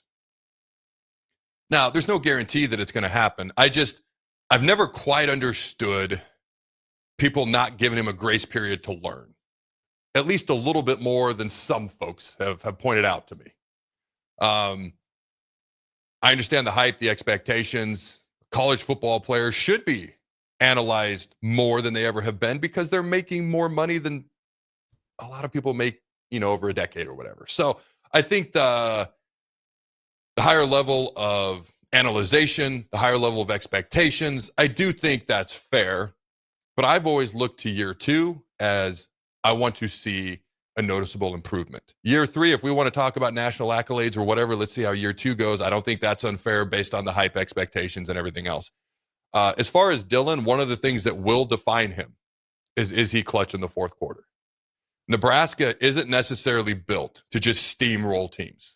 Like maybe a Cincinnati, possibly, maybe not, but like Akron, Houston Christian, yes.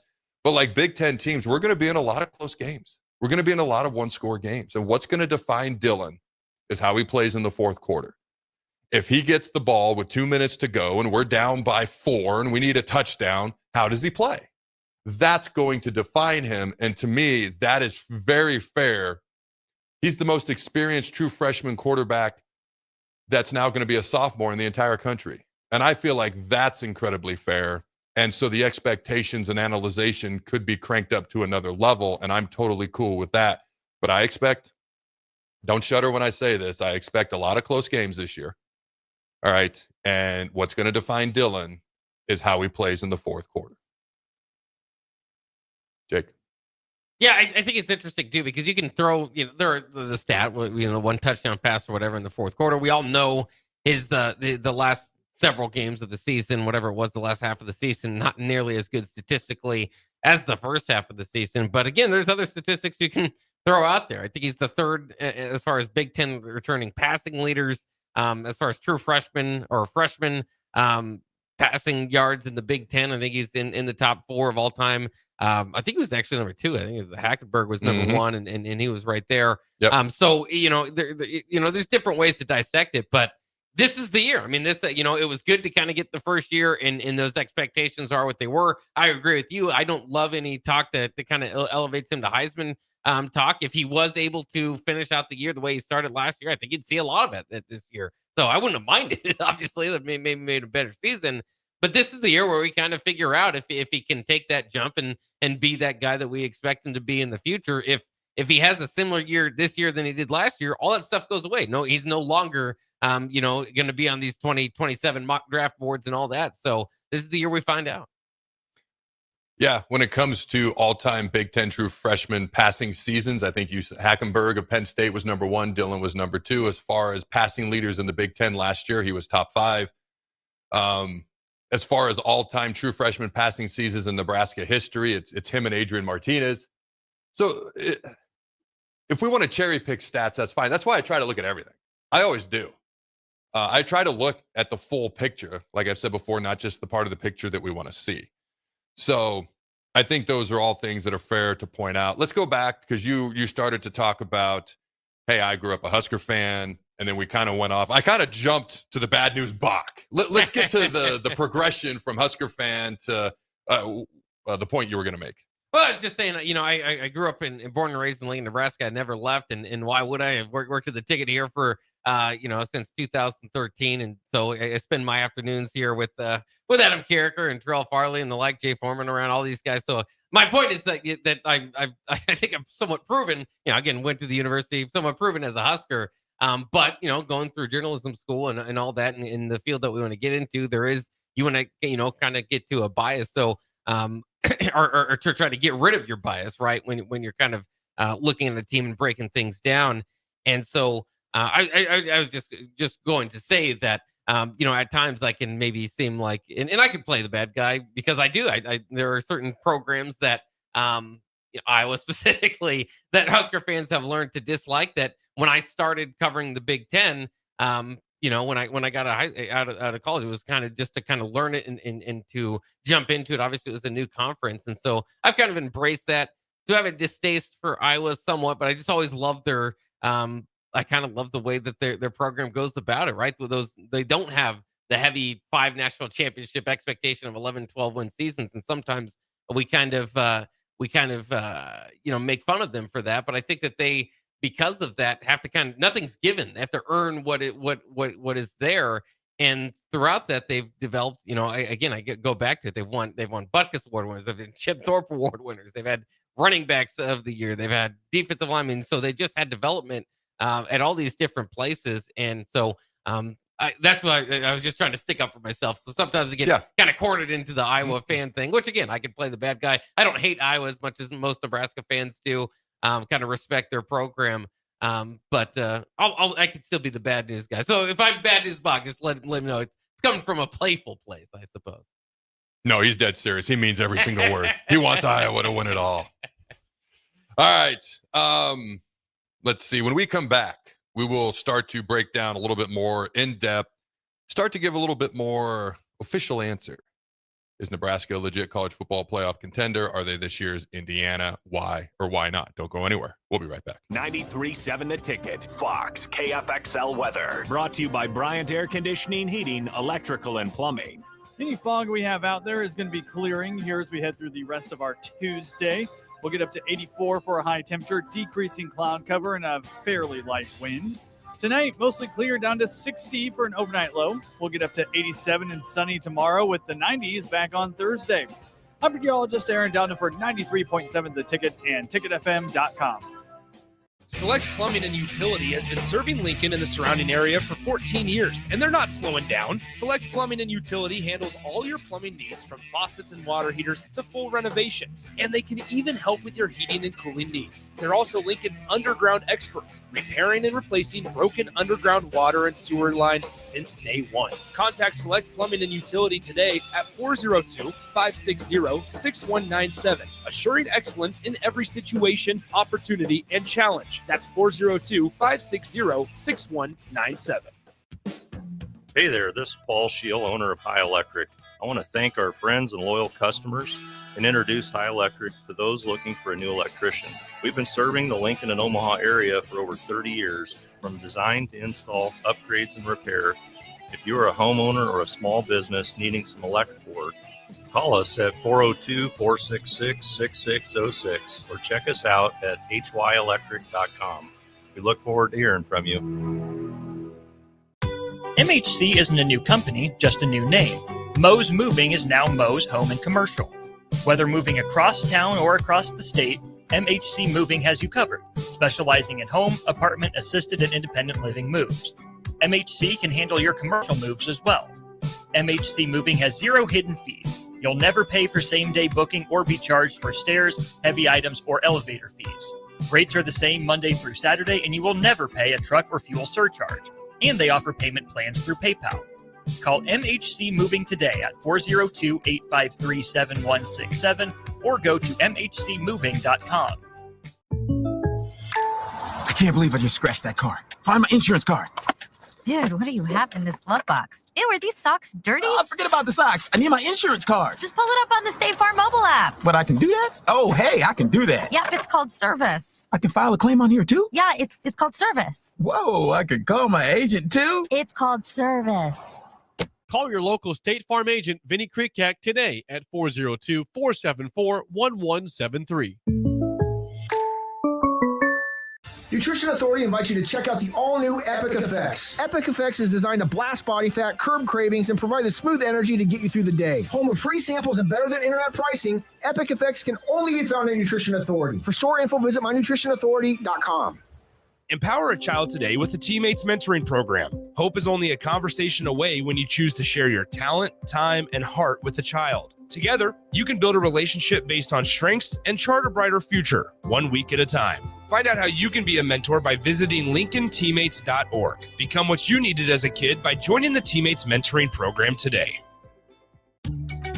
Are you ready for a new opportunity? Check out Sandhills Global. Join a dynamic team where your skills are valued and your career can soar. We offer full-time positions with a 4.5-day work week, competitive pay, excellent benefits, and a positive work environment. From IT and marketing to sales and finance, we're looking for talented individuals just like you. Apply today at sandhills.jobs and take the first step towards an exciting future. That's sandhills.jobs. Don't wait, apply now. MMA fighting is back this Saturday with summer season VFL 4 at the Complex. Lincoln's best amateur MMA fighters will display their best performances, with Misael Monarez fighting Colin Fisher for the welterweight title to wrap up the night. Get your tickets at thecomplexlincoln.com, where you can live stream the event as well. Doors will open at 6 p.m. with the first bout at 7 p.m. this Saturday, August 16th, all at the Complex at 1555 Yolanda Avenue.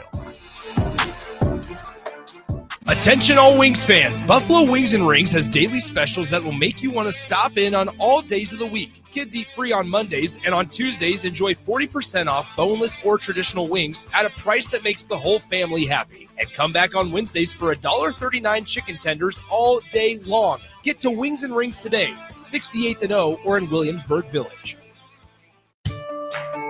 This is Bill Mitchner, Executive Director of Lincoln Lighthouse. Did you know Lighthouse provides multiple programs for students such as one-on-one tutoring and mentoring, as well as pro-social skill exercises, while providing them a nourishing meal and a safe space during all months of the year, even during school breaks? Learn more or contribute to Lighthouse at lincolnlighthouse.org today.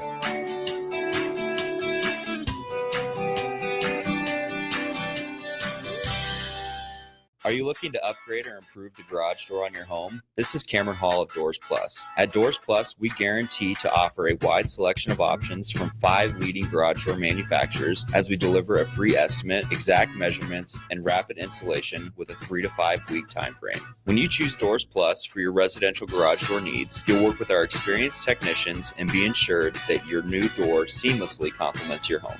Give us a call at 402-590-5800 or visit us online at DoorsPlusLLC.com. Doors Plus, garage doors, and more. This is the Adam Carriker Show on 93.7 The Ticket and theticketfm.com. Hi, welcome back, ladies and gentlemen, to the Adam Carriker Show here at 93.7 The Ticket. Aaron Davis texted in and said, well, what did he say? Go ahead and read it. He said, Adam, ask Bach about his love for Texas. This Iowa love is repulsive. Your Iowa love is repulsive. Tell me about your Texas love. I do not have any Texas love. That is the one. I talked all about my bias and professionalism and all that. I still hate Texas. I'm sorry. They ruined my childhood. You did tell me during the break how you like actually admire Iowa, the way they play really good defense, really good special teams. They find a way to win. And you're like, imagine if they'd have had an offense. Yeah. At all the past 10, 15, 20 years, what could have happened? And I don't want to imagine that. I don't want to imagine that at all, Bach. Bring back Bad Banks. Brad Banks. Oh, man. Oh, they were, 11-1 that year, went to the Orange Bowl, got killed by USC. What was that, 05? Is that 05? Yeah, that was like way back. Yeah, I remember that. That's the last time they were like a real threat consistently on offense, at least from the quarterback perspective. What are you laughing at? What text I don't even know reading? if I can read this, but I will. Okay. All right. 0778 says, if PJ Fleck ever gets a head coaching job at Iowa, Jake will have to go to a doctor because it will last longer than 4 hours. All right. I do like PJ Fleck. I can't argue with that either. I mean, he keeps winning there. Yeah. Antics or not, he keeps winning. I mean, I would like to win as much as Minnesota's winning, and then I'd like to win more. But let's start with beating them, winning as much as them, and then proceed to hopefully win more at some point. All right, let's dive into this a little bit. Start to answer the actual question. I do think our offensive line will be improved. How much? We will see. It's hard to gauge when you're practicing against your own self. All right, in practice, you have to go against someone else because you're trying to gauge the D-line, you're trying to gauge the O-line. All right, I do think the wide receivers will be improved. I mean, our tight end room is very interesting. It's unfortunate with Mac Markway. Wish him all the best. But you got Harburg, you got Lindenmeyer. Nelson's, I mean, he looks different this year. He's clearly been in the weight room, put on strength, put on size. And he's a guy who's an athlete to begin with. And they've even talked about how they've used 12 personnel a decent amount. I think you've got the personnel to use 13 personnel quite a bit if you want. 1 running back, 2 tight ends, or 1 running back, 3 tight ends. I expect the offense to be noticeably improved. If it's not, I'm just going to be blunt, I will be disappointed. I think it's a fair thing to expect, especially with a lot of the transfers that we brought in, okay, to help the offense as well. We brought transfers in on both sides, but there was more on the offensive side of the ball. I actually expect our offense to be ahead of the defense. That's my expectation. Not a dig at the defense, okay? Both can't be ahead of each other. If you have to pick one, I'm going to go with the offense right now. Again, if special teams are average to start the year, I do think they can be better than average. But if they're average to start the year, that's a noticeable improvement. How much do they improve as the year goes along will also be something to keep an eye on. You look at the defensive side of the ball. All right, what are your thoughts when you look at the defensive side of the ball before I kind of dive into this a little bit, Jake? Yeah, Coach Rule doesn't necessarily like it, but that defensive line is kind of the untested, and so we'll continue kind of to be until we see it. The question mark there. I like some of the newcomers at linebacker. Of course, you got a veteran secondary there, and a new defensive coordinator taking over for a scheme that they've had success with. So, I don't think it takes too much of a step back. I think new players will have to emerge. But again, I kind of stop at that next level of the defense, right? Where Nebraska has been top 20 defense. There are a few teams in the conference that have top 5, in the nation defenses. And is Nebraska going to get there? They're going to need some players to really step up and be all conference type of players to get there. I don't know if I can predict that as of right now, but I still think they can be on pace or close to what they were the last couple of years. Though I would, again, unfair or not, just because of personnel, I think you would say maybe a slight step back. So, again, I expect the offense to be ahead of the defense. We'll see how good the offense is. How good can we run the ball? I mean, they've ranted and raved about Mekhi Nelson and how explosive he looks in the running back room. You need more than just one running back. Really, you need more than two. Okay. And Emmett Johnson, I expect to be a really good running back. Quentin Ives, we'll see what happens there. So the running back depth is something we got to keep an eye on. Like I said, I do think special teams, they can no longer be a liability. I feel like that is something we can feel good about saying. Special teams should no longer be a liability. Long snapping issues. I mean, Kevin Galick, FCS All-American. You bring in this punter they're ranting and raving about. You got Barney, obviously going to return some punts. They've got some ideas as far as returning kicks, although that's a smaller part of the game now. A lot more touchbacks, so to speak. I'm curious to see how the field goal kicker situation works out. Who ends up being the guy that hopefully steps up and takes that job and that bull by the horns. Defense, offense ahead of the defense. You got to see how good it actually is. I have to wait and see how the offense actually looks, how the special teams actually looks. But that's what I feel safe projecting based on what we know. You look at the defensive side of the ball, there's just more question marks just because there's less experience, which means less proven guys. And I knew we were one of the younger, I guarantee you saw this. I knew we were one of the younger teams in the Big Ten, but there is no Big Ten school that has a roster younger than Nebraska. Of the 125 players, 91 of them are underclassmen. Now, I saw that graphic online the other day. Credit to Luke Mullen. 91 of 125 are underclassmen, the most of any Big Ten school.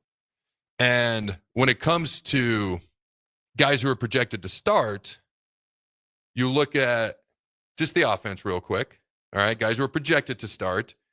There's senior, sophomore, and that's Isaiah Hunter, Ja'Cory Barney. Then you've got junior, senior, junior, senior, junior, senior, sophomore, junior. So only 3 underclassmen, no freshmen projected to start out of 11 starters on offense. All the rest, all 8 are upperclassmen. You look at defense, there's a few more younger guys. Now the secondary, I mean, you've got junior, senior. Javin Wright is a guy that Rule has talked about. He's an older dude. You start to look at Willis McGahee. He's a young talent. He's a Sunday player, but a younger guy. Vincent Shaver is a guy that everybody's ranting and raving about, including myself. Younger dude. You look at the D-line, a lot of younger guys. Cam Lenhart's really the veteran in there, being a junior. So there's just a little bit more question marks when it comes to the defense, just because there's a little bit less experience. And you look at our roster as a whole, 73% of the roster is freshmen or sophomores, 91 out of 125. Does that give you, when you start talking about Kool-Aid and you start talking about these other things, does that give you a little bit of cause to pause? Like, oh man, are we overhyping them? Is it going to be like previous years where you felt really good coming in and then certain things were overlooked, like maybe the youth, and all of a sudden now maybe we shouldn't have overlooked it? What are your reaction to all that, Jake? Yeah, it's interesting. I was kind of surprised to see that graphic like you were, that Nebraska is the youngest team in the Big Ten. It makes sense, I guess, when you break it down. But again, a lot of the contributors or the projected starters are going to be upperclassmen. So it's a nice balance. It's actually, I mean, that's kind of perfectly what I would want on a team, right? Is a lot of up and comers that are going to push the depth at the top. Push the players at the top of the depth chart there, and plenty of potential for the future while learning under the wing of veterans there. So, I don't think that necessarily changed the way that I view the season. It does, I think, maybe give you a little bit more hope for the future and that a lot of these guys can stick around. But then again, you just kind of go back to roster management in college football now. Anyways, you're an off season away from a completely different roster. Mm-hmm. So it's interesting. But I think teams that's kind of Matt Rule's plan coming in. Scott Frost kind of had that plan at times, was kind of get my freshman class and younger classes and bring them up. And doing that and Matt Rule, I think, has kind of shifted to do that while being kind of a transfer portal school and getting veterans into play right away. So I think it's a good combination for a long-term plan. So you kind of went where I was going. You look at the overall roster, we're the youngest in the Big Ten, but you look specifically at the starters on defense. You got, and it depends, but Hartzog, Zaire Wright, you got Singleton, you got Buford. It depends on a lot of things. We'll see who actually is the starters. These are projected guys: Andrew Marshall, Javin Wright, Marcus Watson-Trent, Dawson McCullough, all upperclassmen. So if you look at the defense, 8 of the 11 projected starters. Now, I'm willing to bet that Vincent Shaver is probably going to start in there as well. We'll see what happens with Willis McGahee. Jacob Bauer is the guy that got a lot of attention. He's a sophomore in the spring as well. So we'll see how it all actually plays out. But 8 of the 11 projected starters, depending on how it plays out, or 7 of the 11 are upperclassmen as well. The position without a lot of upperclassmen is the defensive line. You look at Keona Davis, Riley Van Poppel, who people have been ranting and raving about. He's been, popping off, so to speak, bad pun intended. Williams and Wari is a guy with an insanely high ceiling. Can he develop sooner rather than later? Elijah Judy is the one senior in that defensive line room. Haven't heard a ton about him, so we'll see what happens there. So it really comes back to the trenches. It really comes back to the defensive line. And this is why I think they have a chip on their shoulder, is because I don't think anyone's saying anything negative about the defensive line. That's just kind of where the question marks are. Like when Jay Moore first started. Well, he didn't have the experience until he started. Neither did I. Neither did Chris Kelsey. These are guys that I was all in a defensive line room with. That's why I'm naming them. And so for me, you don't know until you see it, and you can't see it till you get the experience on an actual game field. So a lot of this season could revolve around how well that defensive line plays. So we'll see how it all unfolds. I do expect, again, the offense to be ahead of the defense, at least in the beginning. I do think the secondary, there's a lot of guys who can potentially play and start. A lot of experience. No lack of experience in the secondary. You look at the second level of the defense. I mean, you look at Marcus Watson-Trent, Javin Wright, Dawson McCullough. Those are all upperclassmen. We'll see how Willis does. And Vincent Shavers is a guy who's going to be an impact player. I do expect that. I do think the second level of our defense is as athletic as we've had in a very long time, maybe since 2009. How does that play out? It comes to the defensive line. Can they step up and play like they did a couple of years ago when they were young and inexperienced and unproven at that point, and then they ended up being the strength of the team, in my opinion, that particular year, Rule's first year? Or how does that play out? I think a lot of it's going to revolve around how the whole team improves, but what we actually see in the trenches, O-line, D-line wise, just because I'm a trenches guy. That's how you win games. Yeah, fair enough. I do think, that is the one, again, going back to the defensive line and questioning, is one place that you wouldn't necessarily love to be young is the defensive line. You have to usually generally kind of grow into that position. And sometimes we saw Cam Linhart start as a freshman. But at least we've seen flashes of these guys. And I think that with between Van Poppel and Keona Davis and Linhart, they showed enough flashes that they can develop and be good players. And then the other thing is you don't want to start a senior just because he's a senior, right? You still take the best guys in the room. And if those end up being the three that they go with, yeah, they might be a little young, and that could be good for the future. And maybe they'll take some bumps along the way, but so be it. You just gotta work with what you have. And I think that they've got a lot of potential, a lot of upside again in that room. That's not the question. It's just if different body types, different look than what Nebraska has had. So that's why there's a lot of questions. You look at guys in this room, there's not lack of talent. Keona Davis, remember when he hit the transfer portal? Mm-hmm. People were like, whoa. Like if you leave and people don't care, that's not a great sign. But when he left, entered the portal, and then came back, people were like, whoa, when he left and excited when he came back. That tells you what people think of him. Riley Van Poppel, Cam Linhart is a guy who's shown he can do it 2 years ago. Last year was a little bit quiet. Does he reemerge this year, so to speak? Like there are guys in there that can absolutely do it. Random name I want to mention just from the defense as a whole, Jordan Ochoa. Keep your eye out for him. A freshman. Just keep your eye out for him. Just going to throw that name out there real quick. My big question with the defense, because we've been a top number 11, and I think it was number 19. So a top 20 defense the past 2 years. I have a 3-part question for you. They're all related. Number 1, can we be a top 20 defense again? Number 2, top 25, or number 3, can we at least stay in the top 30? Because if we can stay in the top 25 to top 30, or stay top 20, dare I say improve, people saying we might be this year's version of Indiana becomes a lot less weird to talk about. What are your thoughts? Yeah, no, absolutely. And I think that's a good range. I think Nebraska, I think that should be the expectation. If they do step back, not a far step back, maybe, kind of top 30. If they could improve, obviously that would be great. And so ultimately, we could talk about the offense ahead of the defense, this and that.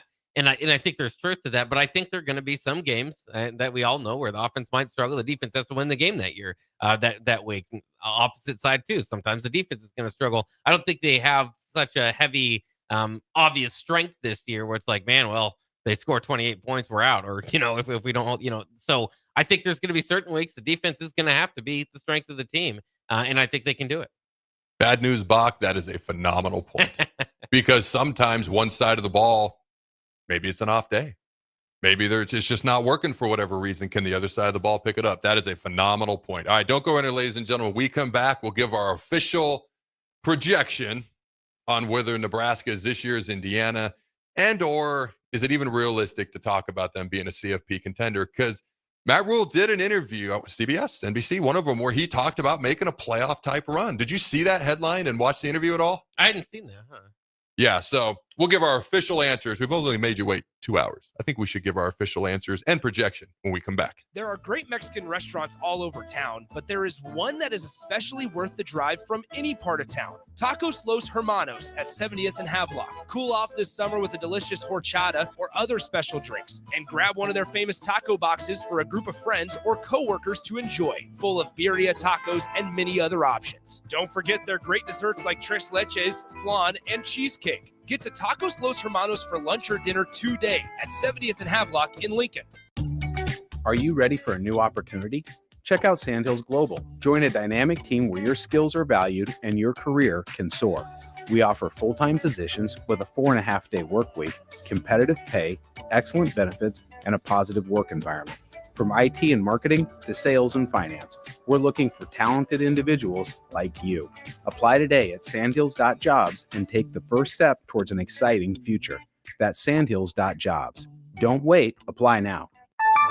A business's phone is the lifeline to its customers and potential clients. That's why it's so important that you can take calls seamlessly from anywhere, whether you're on the road or in the office. Hamilton Business Technologies can help ensure your phone rings wherever you are. We can equip your headquarters and any of its locations with the right tools for smooth, professional call handling. As the official business IT partner of the Huskers, we know how to keep Nebraska businesses connected. Learn more at hamiltonisbusiness.com. Empower a child today with the Teammates Mentoring Program. Hope is only a conversation away when you choose to share your talent, time, and heart with a child. Together, you can build a relationship based on strengths and chart a brighter future, 1 week at a time. Find out how you can be a mentor by visiting LincolnTeammates.org. Become what you needed as a kid by joining the Teammates Mentoring Program today. This is Bill Mitchner, Executive Director of Lincoln Lighthouse. Did you know Lighthouse provides multiple programs for students such as one-on-one tutoring and mentoring, as well as pro-social skill exercises, while providing them a nourishing meal and a safe space during all months of the year, even during school breaks? Learn more or contribute to Lighthouse at lincolnlighthouse.org today.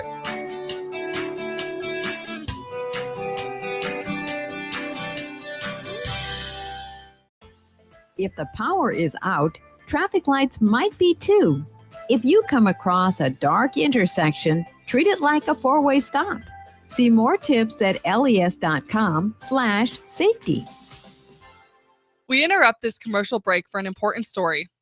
There once was a man from Nebraska who went searching for food in Alaska. When his stomach was rumbling while laying in bed, he could think of only one option, Führer's cheese spread. So he left at once and drove day and night to return back home for cheese spread delight.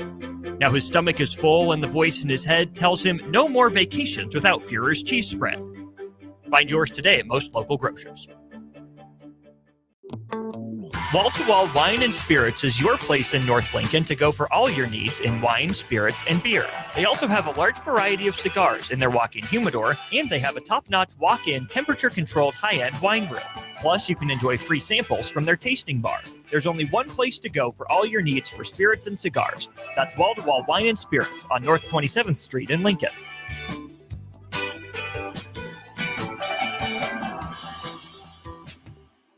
Mike, the insurance company wants us to replace the roof. Wait, what? I thought everything was fine. Yeah, it says right here our roof is too old and they won't be able to cover us anymore. I guess it is 15 years old. Hi, I'm Austin with Roofing Service Company. We help homeowners with their roofing and siding projects. Financing options are available, and we can get you under a new roof no time at all. If this sounds like you, visit roofingservicecompany.com. That is roofingservicecompany.com. Have you been injured in an accident and don't know where to turn? You need an attorney you can trust to handle your case with professionalism and compassion. The attorneys at Liberty Law Group understand that a call to an attorney is a call for help. If you've been injured, we want to help you. Liberty Law's experienced attorneys are committed to the pursuit of justice for those injured.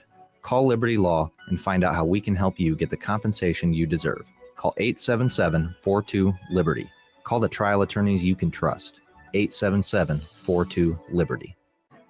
Big news, Nebraska. Love Omaha is now Love Nebraska. This is more than just a new name. It's a tribute to what Nebraska represents in the world of volleyball. It's still the same team with the same mission, led by players you know and love. Now backed by a new ownership group led by Jordan Larson. As Love Nebraska, they're entering an exciting new chapter, pushing for a championship title in 2026 and building new opportunities for the next generation of players across the state. They want you with them. Let's show the world how Nebraska plays volleyball. Join the movement at lovneb.com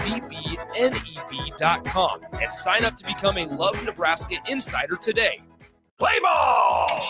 Pitch the perfect idea for a family outing or date night with tickets to the next Salt Dogs game. Nothing says summer fun like an action-packed evening at Haymarket Park. Come root for the home team with a hot dog and a cold drink. Plus, visit saltdogs.com to learn about special events and promotions, including group discounts. Don't miss out on the thrill and excitement of a Salt Dogs win. Visit saltdogs.com to reserve your tickets today. This is the Adam Carriker Show on 93.7 The Ticket and theticketfm.com. Boom! Welcome back, ladies and gentlemen, to the Adam Carriker Show here on 93.7 The Ticket. Real quick, anything off the text line we need to get to at all? Well, there's a few things here.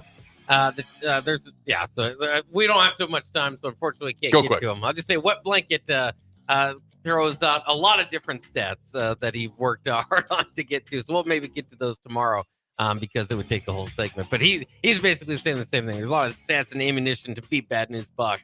I support this comment. He developed he's got 12 stats on here. I don't even need to know the stats. I just support the comment. All right, what else you got? Bad News Buck. 2960 says the team needs to play to their potential, not play down to their competition, which they have not done in recent years. On paper, they could surpass Indiana by 1 or 2 more games. Their ability to keep composure throughout the games will be paramount to their success. Being a player-led team will be tested throughout both in-game and out this season. Don't talk about it, be about it is a mantra I hope they follow. GBR. I like that. Anything else? That's it for now. All right. So Indiana was 11-1. They were a college football playoff contender. This would have been laughable to talk about them in this similar tone a year ago. So again, if you never believe Nebraska is going to play in a college football playoff game, then this topic is laughable to you. If you're like me and you think it's going to happen at some point, it's just when is the year that it actually happens? This topic is a little less crazy. When you comparing them to Indiana, Indiana was the team that surprised people, kind of came out of nowhere, and didn't play an insanely tough schedule. Nebraska doesn't play an insanely tough schedule. I don't see them in the top 25 preseason polls anywhere. I think I saw them 33rd when you went beyond the top 25. They're not completely off people's radar, though. All right, this is the first time I'm really going to address the schedule much in this actual show. You look at the first 3 games, we should be 3-0. You don't know what's going to happen with Cincinnati. We'll dive more into my concerns with that game as the game gets closer. Michigan, I actually like that it's a 3:30 and not a night game because it's going to be hot, and that's going to help us, and that's going to favor us. All right, and you go to Michigan State. That's a team that's going to be better. That's a game that we should win, but we don't always win. You look at me, you look at this, and I think we should be 3-0 going into Michigan. What if we beat Michigan? Can we turn around and execute versus Michigan State? We haven't even had a road game yet. I'm not going to lie. Going to Maryland, turn around on a short week, playing on a Friday at Minnesota, a team we've not had a ton of wins against, makes me a little bit nervous. Northwestern is a team that tends to play us tough, but if we're going to turn some sort of a corner, that's a game we got to win. My question is, being like Indiana, we would have to get to November. USC, UCLA, Penn State, and Iowa, 7-1. Do you think we can get there 7-1? Because that in itself, will we? That in itself answers the question. Well, it can, but I mean, like then you have said, to go undefeated in November. Sorry, go yeah, ahead. November is his own problem there. So do we have to be undefeated going into November then? Because we're likely going to lose a game in November. Maybe not. Do we have to be undefeated to go in? And will we? It's so, I mean, again, with the schedule, it's so difficult to talk about because right now you only have 2 ranked teams that you play. If you lose to the 2 ranked teams, beat everybody else, I don't know if that makes you a playoff team, even at 10-2 in the Big Ten. But if they go undefeated, maybe beat Michigan, maybe Michigan still has the type of year we expect. One of those wins, a Michigan or Penn State win, or a win against a team that maybe rises up, a Minnesota, somebody that's surprisingly maybe a top 25 team, could definitely help there.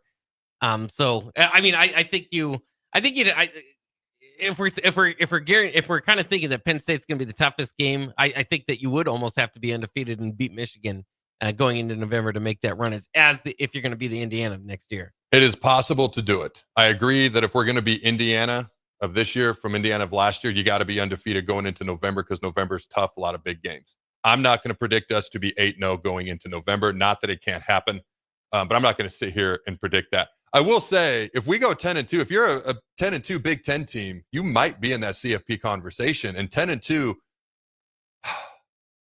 I've been saying for a long time, we're going to be at least 8-4. My question is, do we go to 9-3? We got to get over that hump versus Minnesota, and we got to beat in Iowa, and we got to make sure we beat Cincinnati.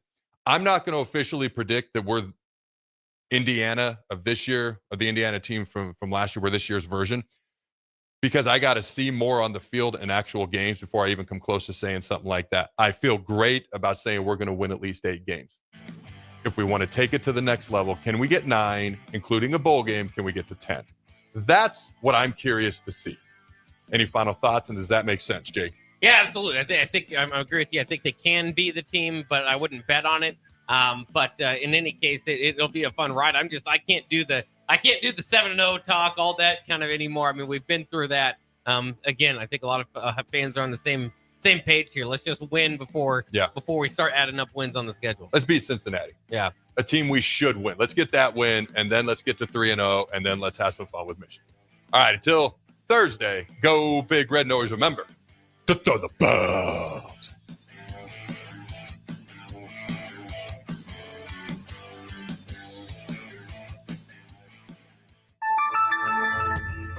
If one of the things running through your mind as a business owner is the recurring worry of possible cyber attacks, you can let out a sigh of relief. Hamilton Business Technologies has you covered. As the official business IT partner of the Huskers, we offer real-time threat monitoring, advanced security protocols, and more to keep your data safe from harm. We care about the success of Nebraska businesses and communities like yours. Learn how we can help you at hamiltonisbusiness.com.